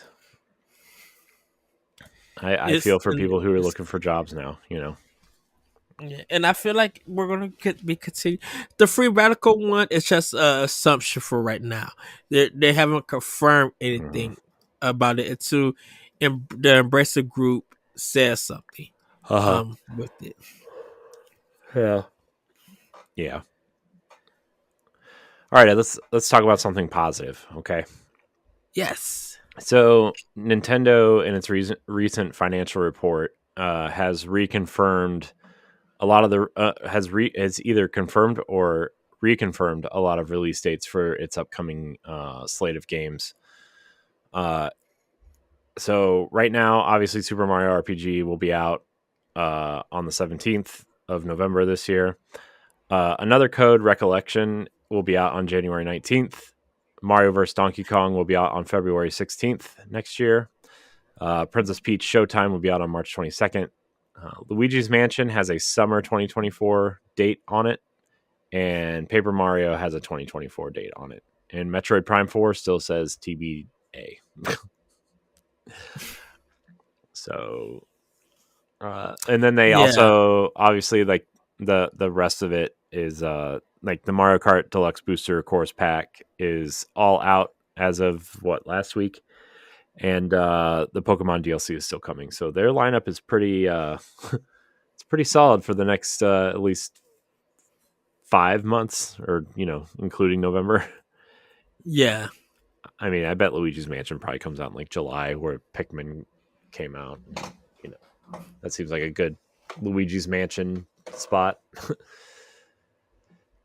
How do you Yeah. feel? Switch hardware sales have now broken the $130 million mark. The other thing too was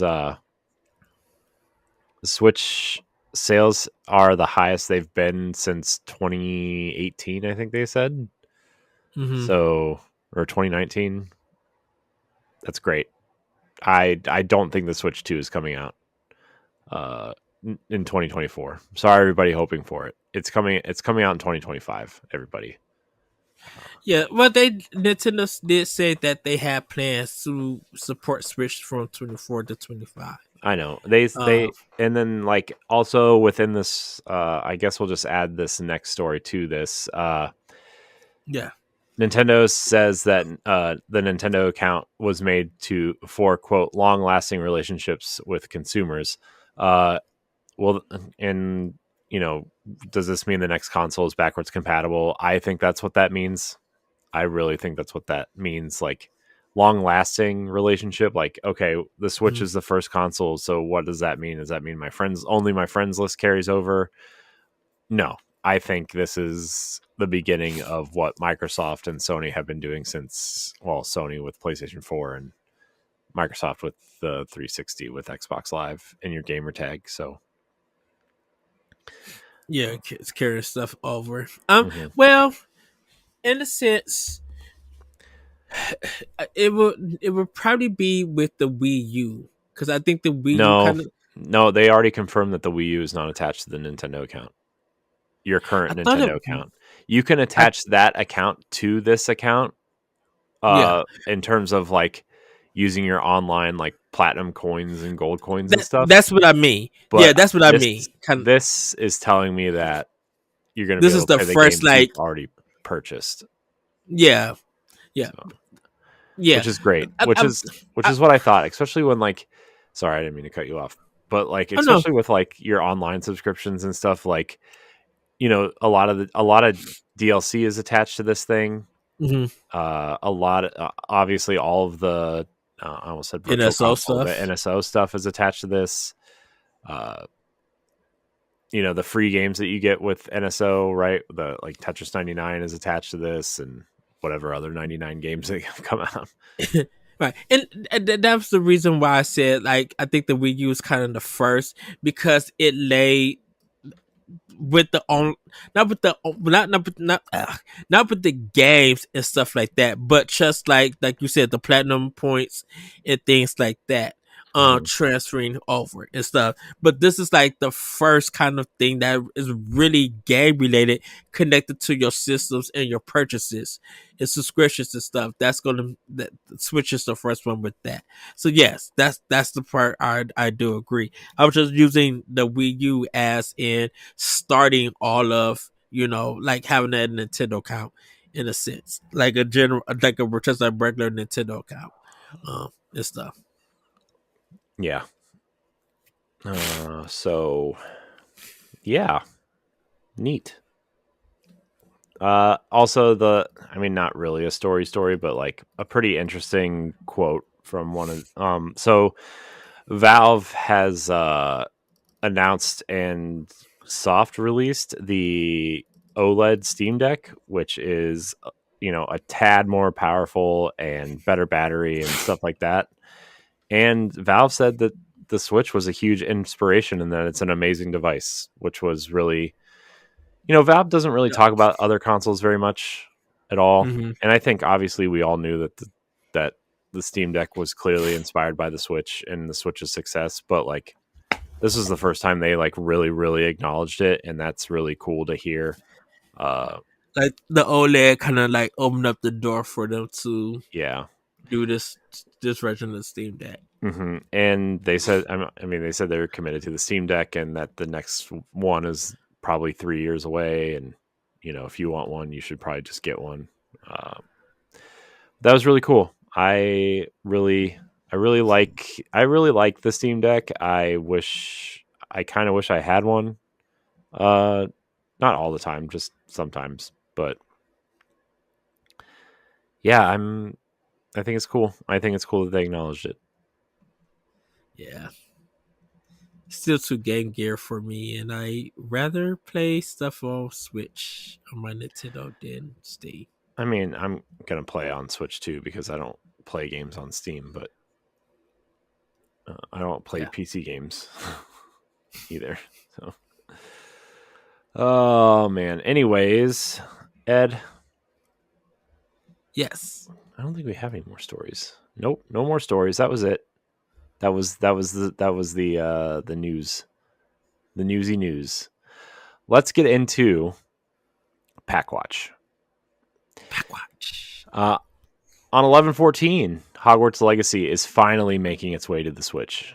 Uh, Hogwarts Legacy, home. Hogwarts Legacy is an immersive open world action RPG set in the world first introduced in the Harry Potter books. For the first time, experience Hogwarts in the 1800s. Your character is a student who holds the key to an ancient secret that threatens to tear the wizarding world apart. I'm really excited to see what this game plays like on Switch. It's either going to be hilariously awesome or hilariously bad. I don't know We'll if be there's going to be any in between. we'll be looking for the reviews. That's all I can say. Also on the 14th, Turok 3 Seeds of Oblivion remastered. This is the worst of the original trilogy, in my opinion. But Turok 3 Shadow of Oblivion remastered is a faithful restoration of the classic Nintendo 64. Oh, wait, hold on. I scrolled away Excuse from the description. Uh, it's a faithful restoration of the classic first-person shooter originally released in 2000 for the Nintendo 64. Upgraded through Night Dive Studios' proprietary KEX engine for play on modern gaming devices with up to 4K and 120 frames a second.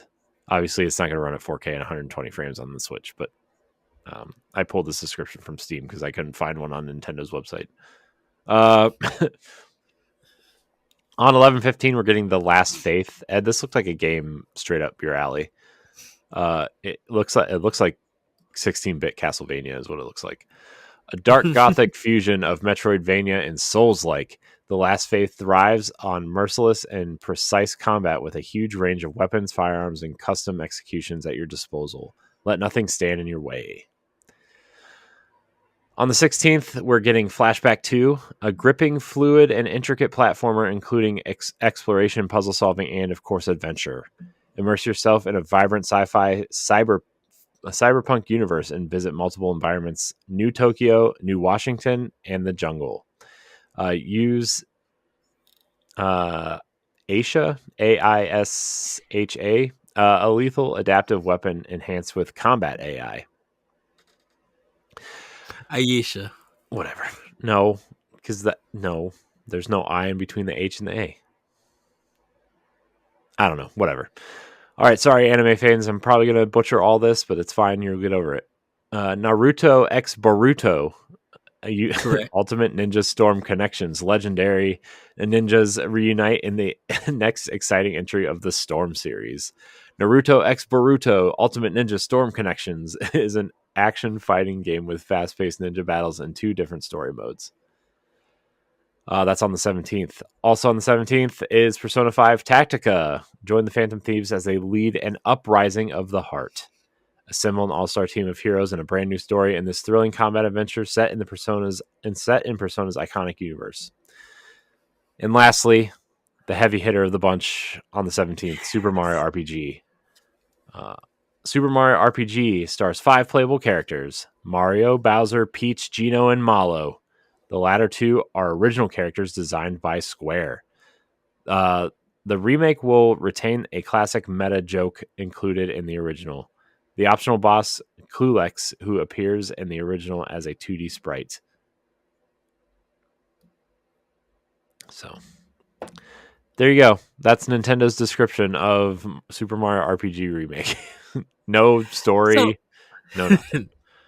yeah. Um I don't remember Turok 3. To literally be honest with you, I thought that the Turok series was ended after 2. And then when they did the GameCube, PS2, Xbox version, I think did Xbox get it? Or was it just PS2 and GameCube? I don't remember. Um yeah, There I just thought are. after 2 they Hold on, let me see. There are think Turok, there's 6 games. Turok Dinosaur Hunter, Turok 2 Seeds of Evil, Turok Rage Wars, Turok Shadow of Oblivion, Turok Evolution, which was the GameCube, PlayStation 2 one. And then Yeah. the Xbox 360 and PS3 got the reboot called Turok, which was really cool. Okay. So also somehow Disney owns Turok somehow. I don't know Because of how. Clay. Yeah, I don't know, man. It's just like I saw that the other day and I was like, God, Disney really Huh? does own everything. I could just see them do their own version of Jurassic Park with that. Dude, I really liked what they did with the reboot. Like it was dumb, and if a Hmm. better studio would have made it, it would have been amazing. But it's like this. It was really cool. It kind of. I really liked it. It had a Predator feel to it. Yeah, kind of. Yeah, because you were like went with this, military whatever. I mean, it was probably pretty generic at the time. Like every game was like sci-fi military dudes fighting monsters or aliens or whatever. Like Gears. Yeah. But I thought it was cool. I really liked it, and it's not backwards compatible, and I'm really sad about it. Yeah. So that's it, Ed. That's it. We got some questions. I'm throwing it back to you. All right, everybody, it's time for Question Block. And this one comes from Safi via Discord. By the way, Also shout out to Safi. Yeah, I was about to say, yeah. On go ahead, Corey. I was congratulations on 100 episodes. It's a big deal. Yes, of their podcast. Yeah, which reminds me, we got to Um, record that thing for them after this. Don't let me yes, forget, and because I yes, will forget, everybody. and they need it tomorrow. Yes, celebrating their 100 episodes of Lore Together, which you guys can find on various podcast apps. We just want to congratulate them that they came this far, and hopefully they continue to make more. Um, the question Safi asked was, "Who would be your The Legend of Zelda movie production dream team?" Ooh, I Like director and stuff. probably so. Yeah. Um. God, I don't know. So at this time, Safi, I cannot answer this. Because I would have to think of stuff off the top of my head to answer it, and I think I want to have a better answer. So, this might be an expansion pass topic we could probably do at some point. Although I don't yeah, want them to like announce a director tomorrow and then we can't talk about it. But right. um, I would honestly like. I would probably pick someone who did like a director from like. Man, I don't know. I'm trying to think of like someone who's really That's good why I at like said fantasy. Uh, right. I would definitely need time to think about this yeah, to write this one down. because it's going to be fantasy, but it's not going to be dark fantasy like The Witcher or Game of Thrones, right? Like it's going to be more Right. like it's probably going to be more like Lord of the Rings, to be honest. Just get Peter Jackson to do it. Who cares? Uh, Yeah. I don't know enough about movies or directors to tell you these things. Because the first directors that come to my mind are like either Brad Bird like Pixar director, former director, I guess, and then like George Lucas and Steven Spielberg. Like I don't know anybody else. uh, so I guess. Hmm, Yeah. I I would really have to don't come know, back. man. I actually, who I would like to see do it? honestly, and I know it's not the the right director or anything, but like Hmm. I mean, this director does comedy movies, but I think I wonder if you could transition like something that he did with like the Lego movie. Uh, I would like to see the Lego movie director either do it because he also did 21 Jump Street, which is also hilarious. Or shoot, I just had it and then it left me. Or the guy who did the first Deadpool movie. I forget what his name is. I don't know anybody's name. But like I feel like this movie's going to need there's going to be some sort of comic relief character and it's going to be Tingle and everybody's going to laugh and or be annoyed by it or both. Um Tingle's going to be some sort of weird like messenger character in this and he just floats away on his dumb balloon. Uh or like the happy mask salesman or the dumb guy who plays the music box in the windmill. Um or Beetle. I get you could do Beetle also, which would be funny. Um, so I don't know. I really don't know. Yeah. Just get the I Spider-Man team to do it. Wow. I'm gonna let that be what it needs to And be. Tom Holland is Link. Well, Corey, He's British. we got our next question from MH Norris via Discord. The next Asks, three questions now are that for her, from her. yes, now that the entire booster course pack is out for Mario Kart 8, what was your favorite track? Which track from a previous game did you wish had come back? Um, Um, I really liked the remakes of like the Super Nintendo levels that they brought back. Not really any specific one, but uh, I really like when they do that stuff. Also, not a booster course DLC pack, but like a Wii U DLC pack. The dragon uh, level, the dragon course level, is probably my favorite level in the entire game. I love that level. I will tell you, I did not care for the Mario Kart Tour levels, most of them, if not all of them. But also part of this was the Donkey Kong levels. Like they put the DS one in there, which was really cool. And then was it DS or 3DS? I think it was DS. And then they brought back the GameCube one where they shoot you in the barrel to the top of the mountain and then you race down the mountain and do it again every lap. I really liked that. I don't really know which levels are in the last wave because I haven't played the last wave yet. yeah, same here. I haven't. Yeah, I've had to load it up. I had to actually reinstall the game. I had to take it out um for some things, some games. Also, I I can't say what I want to say about Coconut Mall, but you know what I think about Coconut Mall. It's trash. Yeah. Get it out of here. I think it's from the Wii version, and I hate the Wii version of Mario Kart. Oh wow. I actually, here's the thing. I actually only really like three Mario Kart games. I like Mario Kart DS, I Hmm. like Mario Kart 7 and Mario Kart 8. I hate Super Mario Kart on the on the Super Nintendo. I really hate Mario Kart 64. Yeah, the first Mario Kart. Yeah, Oh, that's interesting. I hate Like that game, that's man. the It's so like I understand how important it was for the time, but you play it now, man, it just gives me a headache. I Mode 7 on that game gives me a headache. Um the Game Boy Advance one was not good. Uh I don't like Double Dash either. The concept of Double Dash is awesome, but I don't like how that game feels to play. And then they just took that physics and they took that engine, whatever Mario Kart Double Dash was running on, and just put uh new courses on the Wii version, and that version sucks. Uh, that might be the worst version, in my opinion. Mario Kart Wii.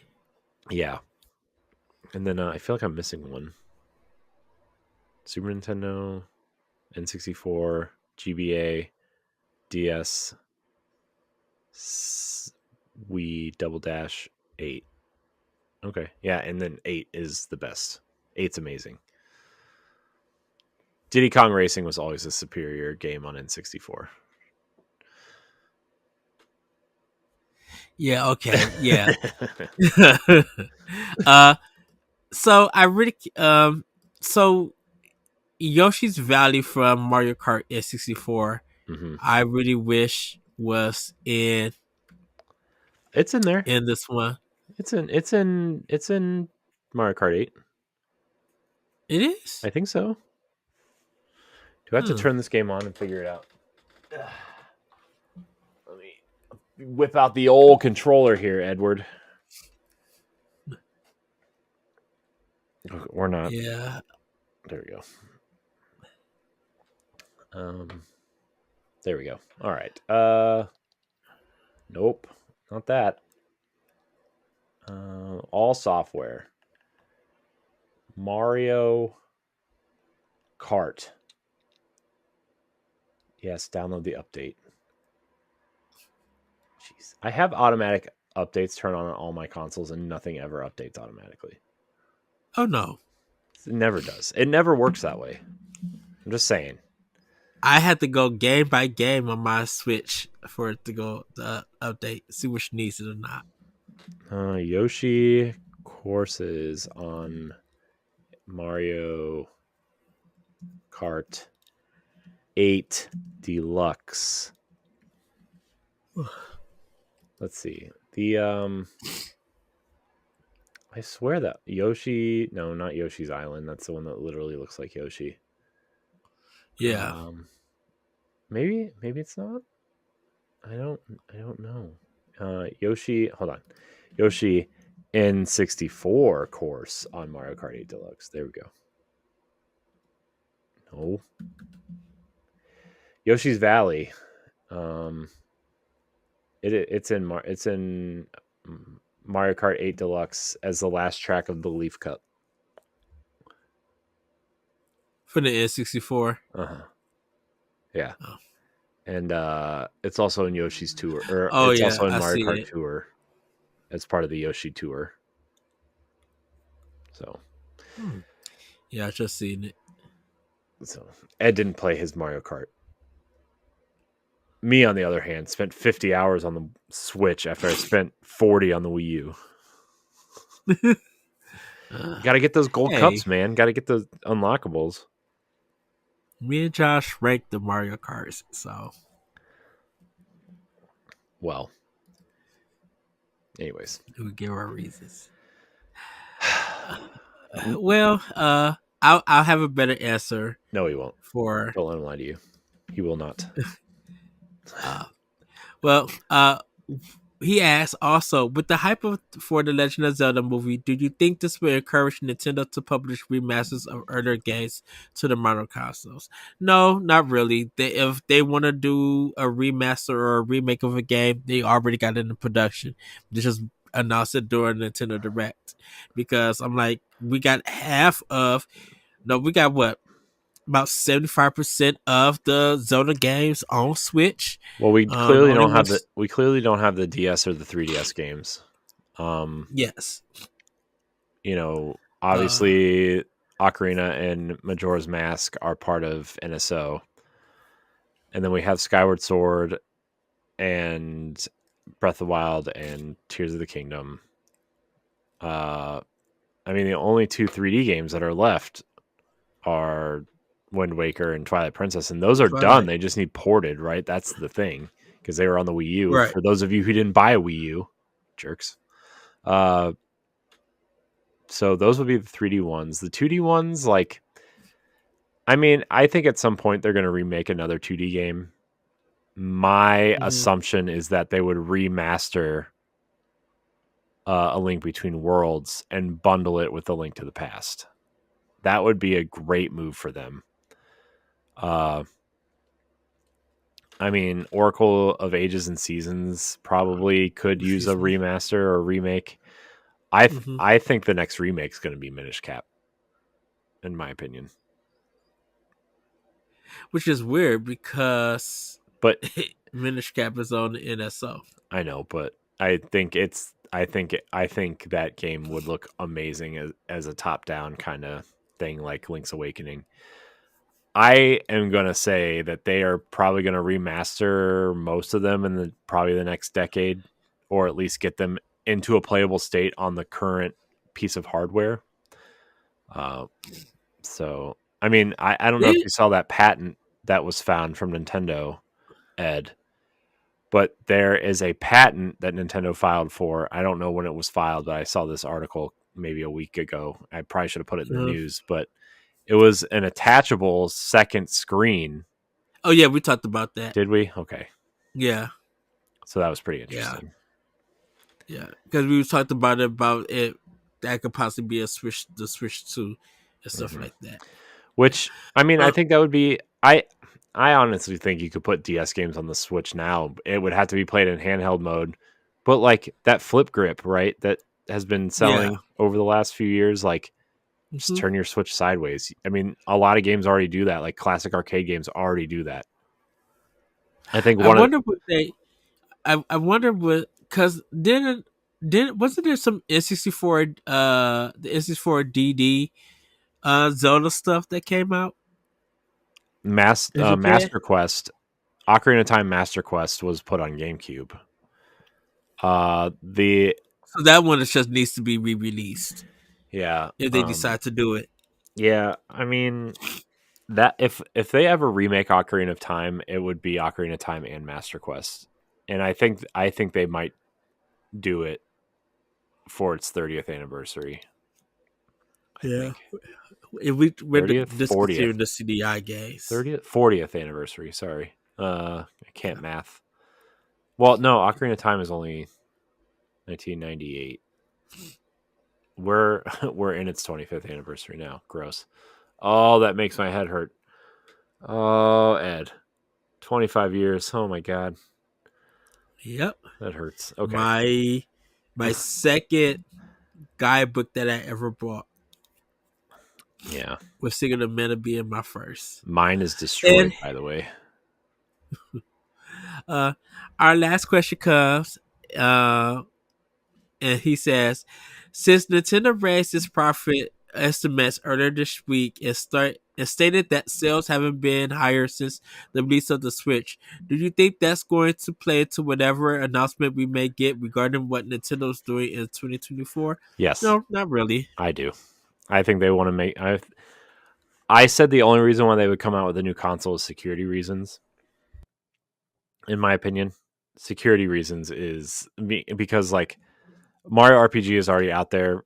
Um, people have found it in the wild and have already dumped the ROM on emulators. I would not recommend Huh. doing that because Nintendo will find you.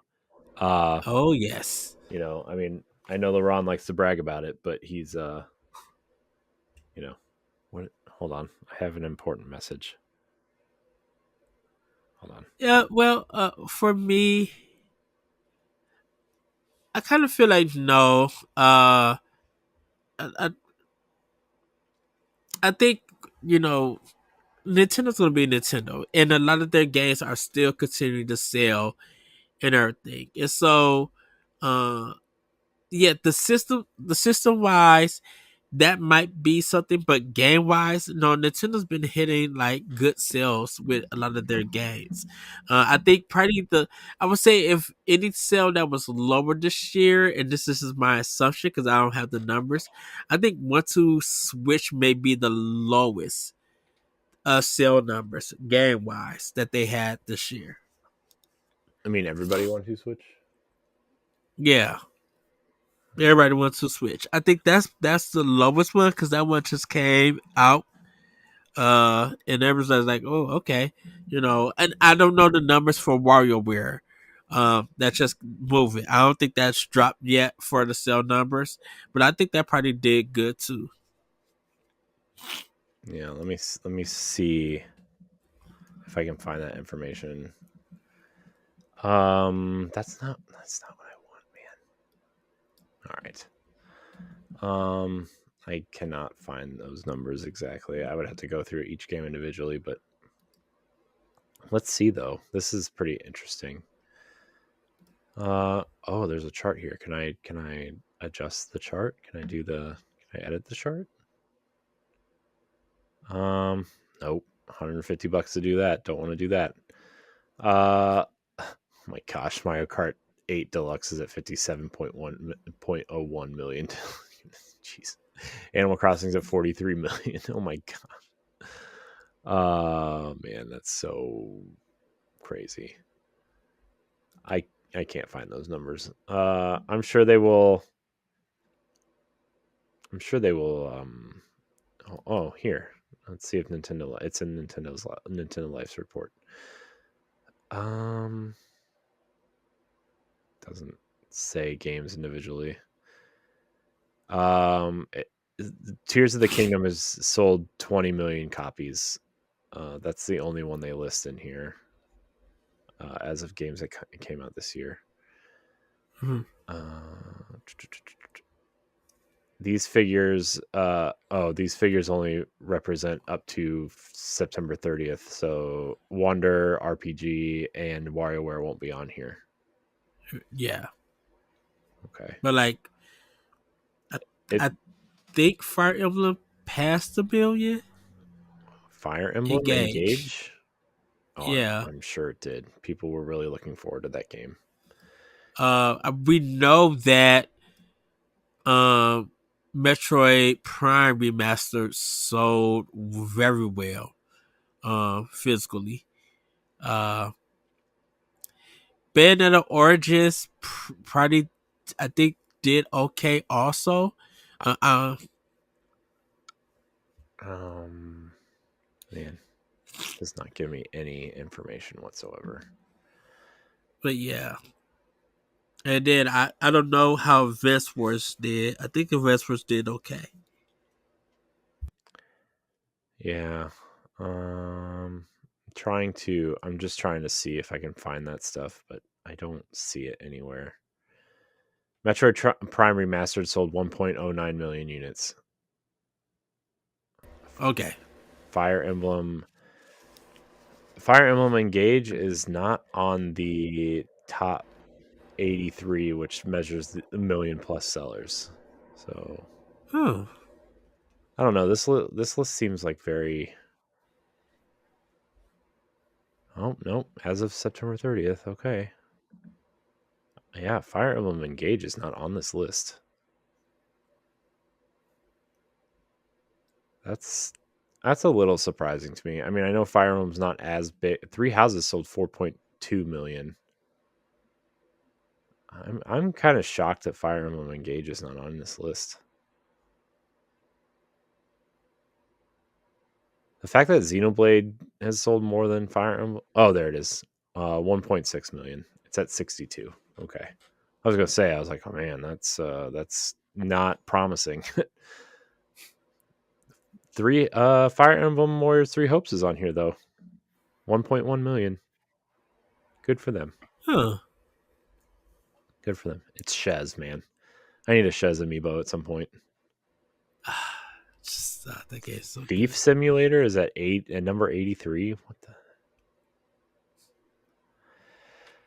Let's see. Bayonetta 3 sold 1.07 million. Bayonetta Origins is not on this list. Yeah, that's I why I didn't. said I don't know how well that did. I know it came out. Mm-hmm. I have it. Great demo. I just need to like play it, like get more into it, like play it Mm-hmm. and just like finish it. But it's great voice acting. The music is so good, so breathtaking. It's literally up there, along with Octopath Traveler 2 with music. Like it's really, really good. Astral Chain's respectable on this list. 1.5 million. It's pretty respectable for a new IP that is kind of niche. Um, Man, Marvel Ultimate Alliance 3 only sold 1.6 million units. That's kind of embarrassing for a Marvel game. Yeah. At the peak of Marvel excitement. Yeah. I mean, Endgame came out that year. Like that game should have sold a gajillion copies. It wasn't that good But though, to be honest. I'm trying to find other weird games on this list that would seems like they wouldn't make sense. Man, Xenoblade Chronicles 2 sold almost 3 million units. Good for them. ARMS has sold 2.72 million copies. Gross. This is A gross. It's a new IP. I know. That's I good. just like to make fun of ARMS in front of you because you think ARMS 2 is coming. And it is I coming to the do. next console.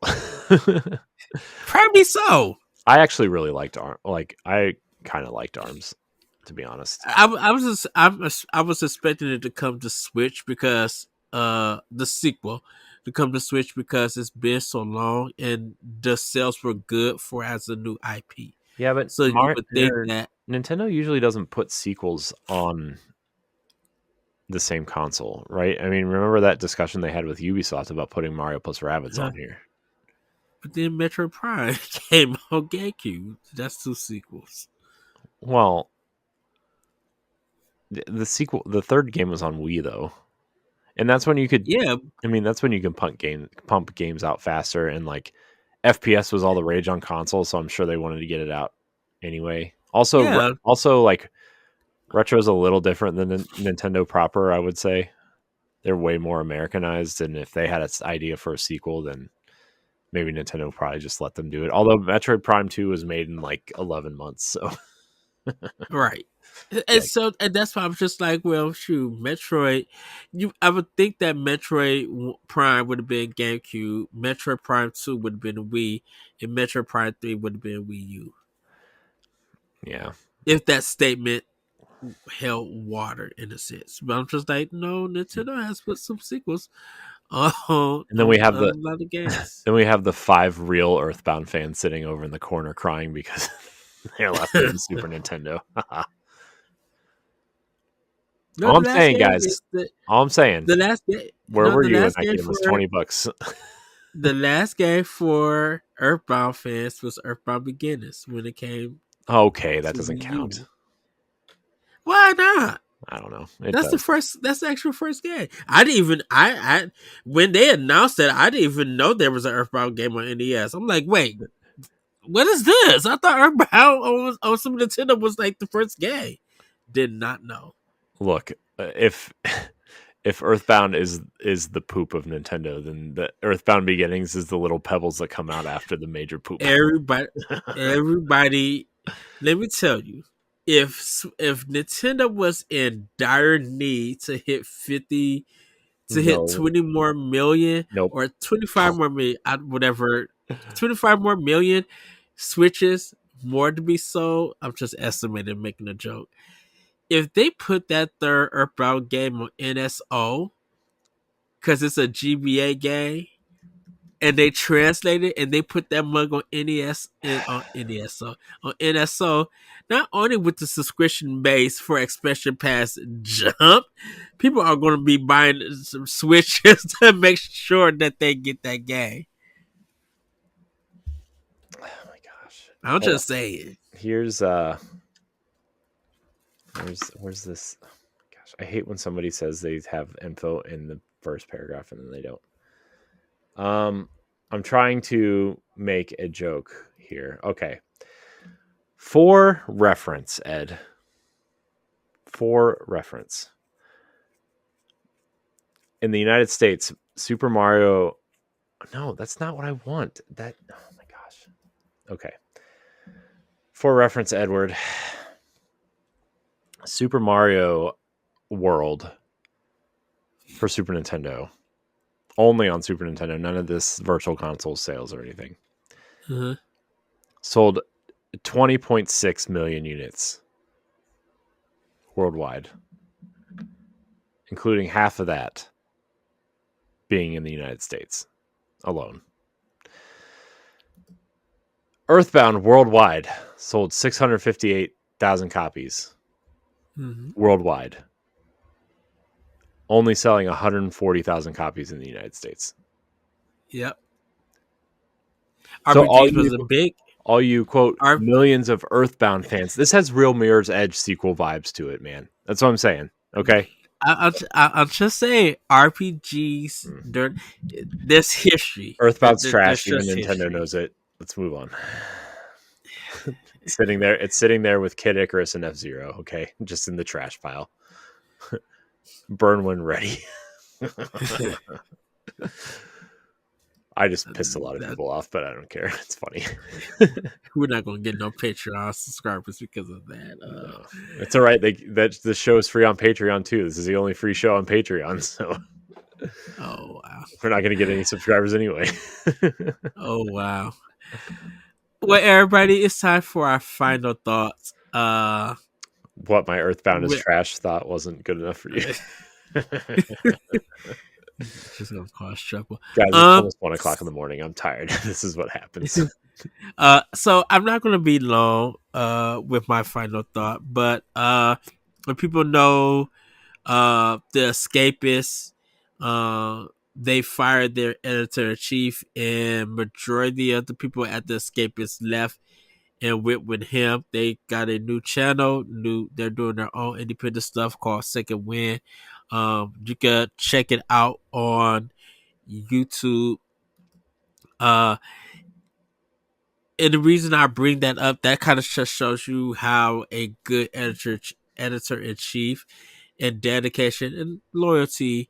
Nick What Calandra is a happens? really cool dude, Yeah, seemingly. I mean, I don't know him in person, but like I follow him on Twitter, and he always has he's an interesting person to follow, and not like yeah, super negative about a lot. And he's very open minded and very, you know, I I didn't know the Escapist has I knew they had a YouTube presence, but I don't know who any of these people are except for him and Marty Sleva, and I only know him because he used to work at IGN. So Yasi did zero punctuation and was kind of a big deal. And I've stuff. never even And heard of him. Yeah, it's a Yasi, board yeah, game. Yasi Crenshaw. He does zero punctuation, where it's like comedic, sometimes not mean spirited, but his opinion on video game reviews and stuff, and everything. Um, they they had a show Friday, and they were supposed to do some more stuff. I mean Monday. They were supposed to be doing some more stuff throughout the week, but uh, later that night, he got fired, and he didn't know why. But they told him, and they were just like, "Wait, what?" Because they have no And money. so, 'Cause nobody goes to websites anymore. If you started a website after 2014, you're just done. Or mhm. I mean, Well, they was doing everything through Patreon. They had a big oh, Patreon support I know they and did. everything. I know they did, but they're still Uh, the Escapist is still owned by someone. They did Gamers or something like that. someone like that. Who knows? Who knows at this point? I think they see a Stars documentary. They Yeah. did. Uh, but As their Patreon was to fund their YouTube stuff because the parent company didn't want them to do it and wasn't going to yeah. fund it. So, So and I only know all this because look at I mean, dude, website video game website culture is a joke at this point. I mean, it's all about YouTube and influencers now, right? I mean, that's true. not that I don't think the people that write for Boss Rush are not working hard and doing what they love, but we're never going to make any money on a website because that's not how it works. This is for it's for the people who want to try to get into the industry. It's somehow right, and this Yeah. is something to put on their resume. And I mean, they do a really great job. I'm not trying to put anybody down. I'm just saying website culture has been dead for a decade. I mean, it kind of all started when remember when that whole group left for IGN, not just the kind of funny people, but that whole kind of almost mass exodus. Like every 6 months, another group was leaving, and another group was leaving, Uh-huh. and another group was leaving. Like it was like, oh my gosh, IGN's so unrecognizable, and I don't even go there anymore. Out of all the websites, the one website I use the most, ironically, is Game Informer, and I hate GameStop. So, I mean, other than And shoot, and Game Informer is like pretty much brand new I know, in a sense. but their website is the cleanest and actually gives you the information that you need. And I mean, I know maybe a lot of people say that their reviews and stuff are trying to sell games from for the store, right? But like, I mean, obviously, other than like Video Games Chronicle and Eurogamer and informative websites like that, Bloomberg sometimes, although Mhm. I I think Jason Schreier is not a great person, but he does provide a lot of news. So, I mean, you give credit where credit's due, but I don't like Jason Schreier really at all. And it's not just because he blocked me on Twitter, like he has Oh, there's everybody else. that's that's an expansion pass to shoot because I would love to add Adam Sessler to Oh my that gosh, list. dude, he went off the rocker, dude. We're gonna leave that for like I said, expansion pass. It's That's a whole nother so topic. it's so funny. You see certain people who have been like quote unquote canceled from the video game industry, and everybody still loves him. I'm like, he's crazy. I almost cursed. We're gonna leave it that right there. Oh. But everybody, have a great week. Have a great weekend, and we'll see you next time on Nintendo Pow Block. Bye, everybody. Woohoo! Bye. Ed won't let me talk anymore. If you want to be a Patreon producer, head on over to Patreon, patreon.com/BossRushMedia, and find out which tier is right for you. Our Patreon producers at the $5 tier or higher for this month are Adriel Munger, Celeste Roberts, Christian S., Sana Dirrig, Francisco Santillan, and Rebecca Jewell. Thank you for your continued support.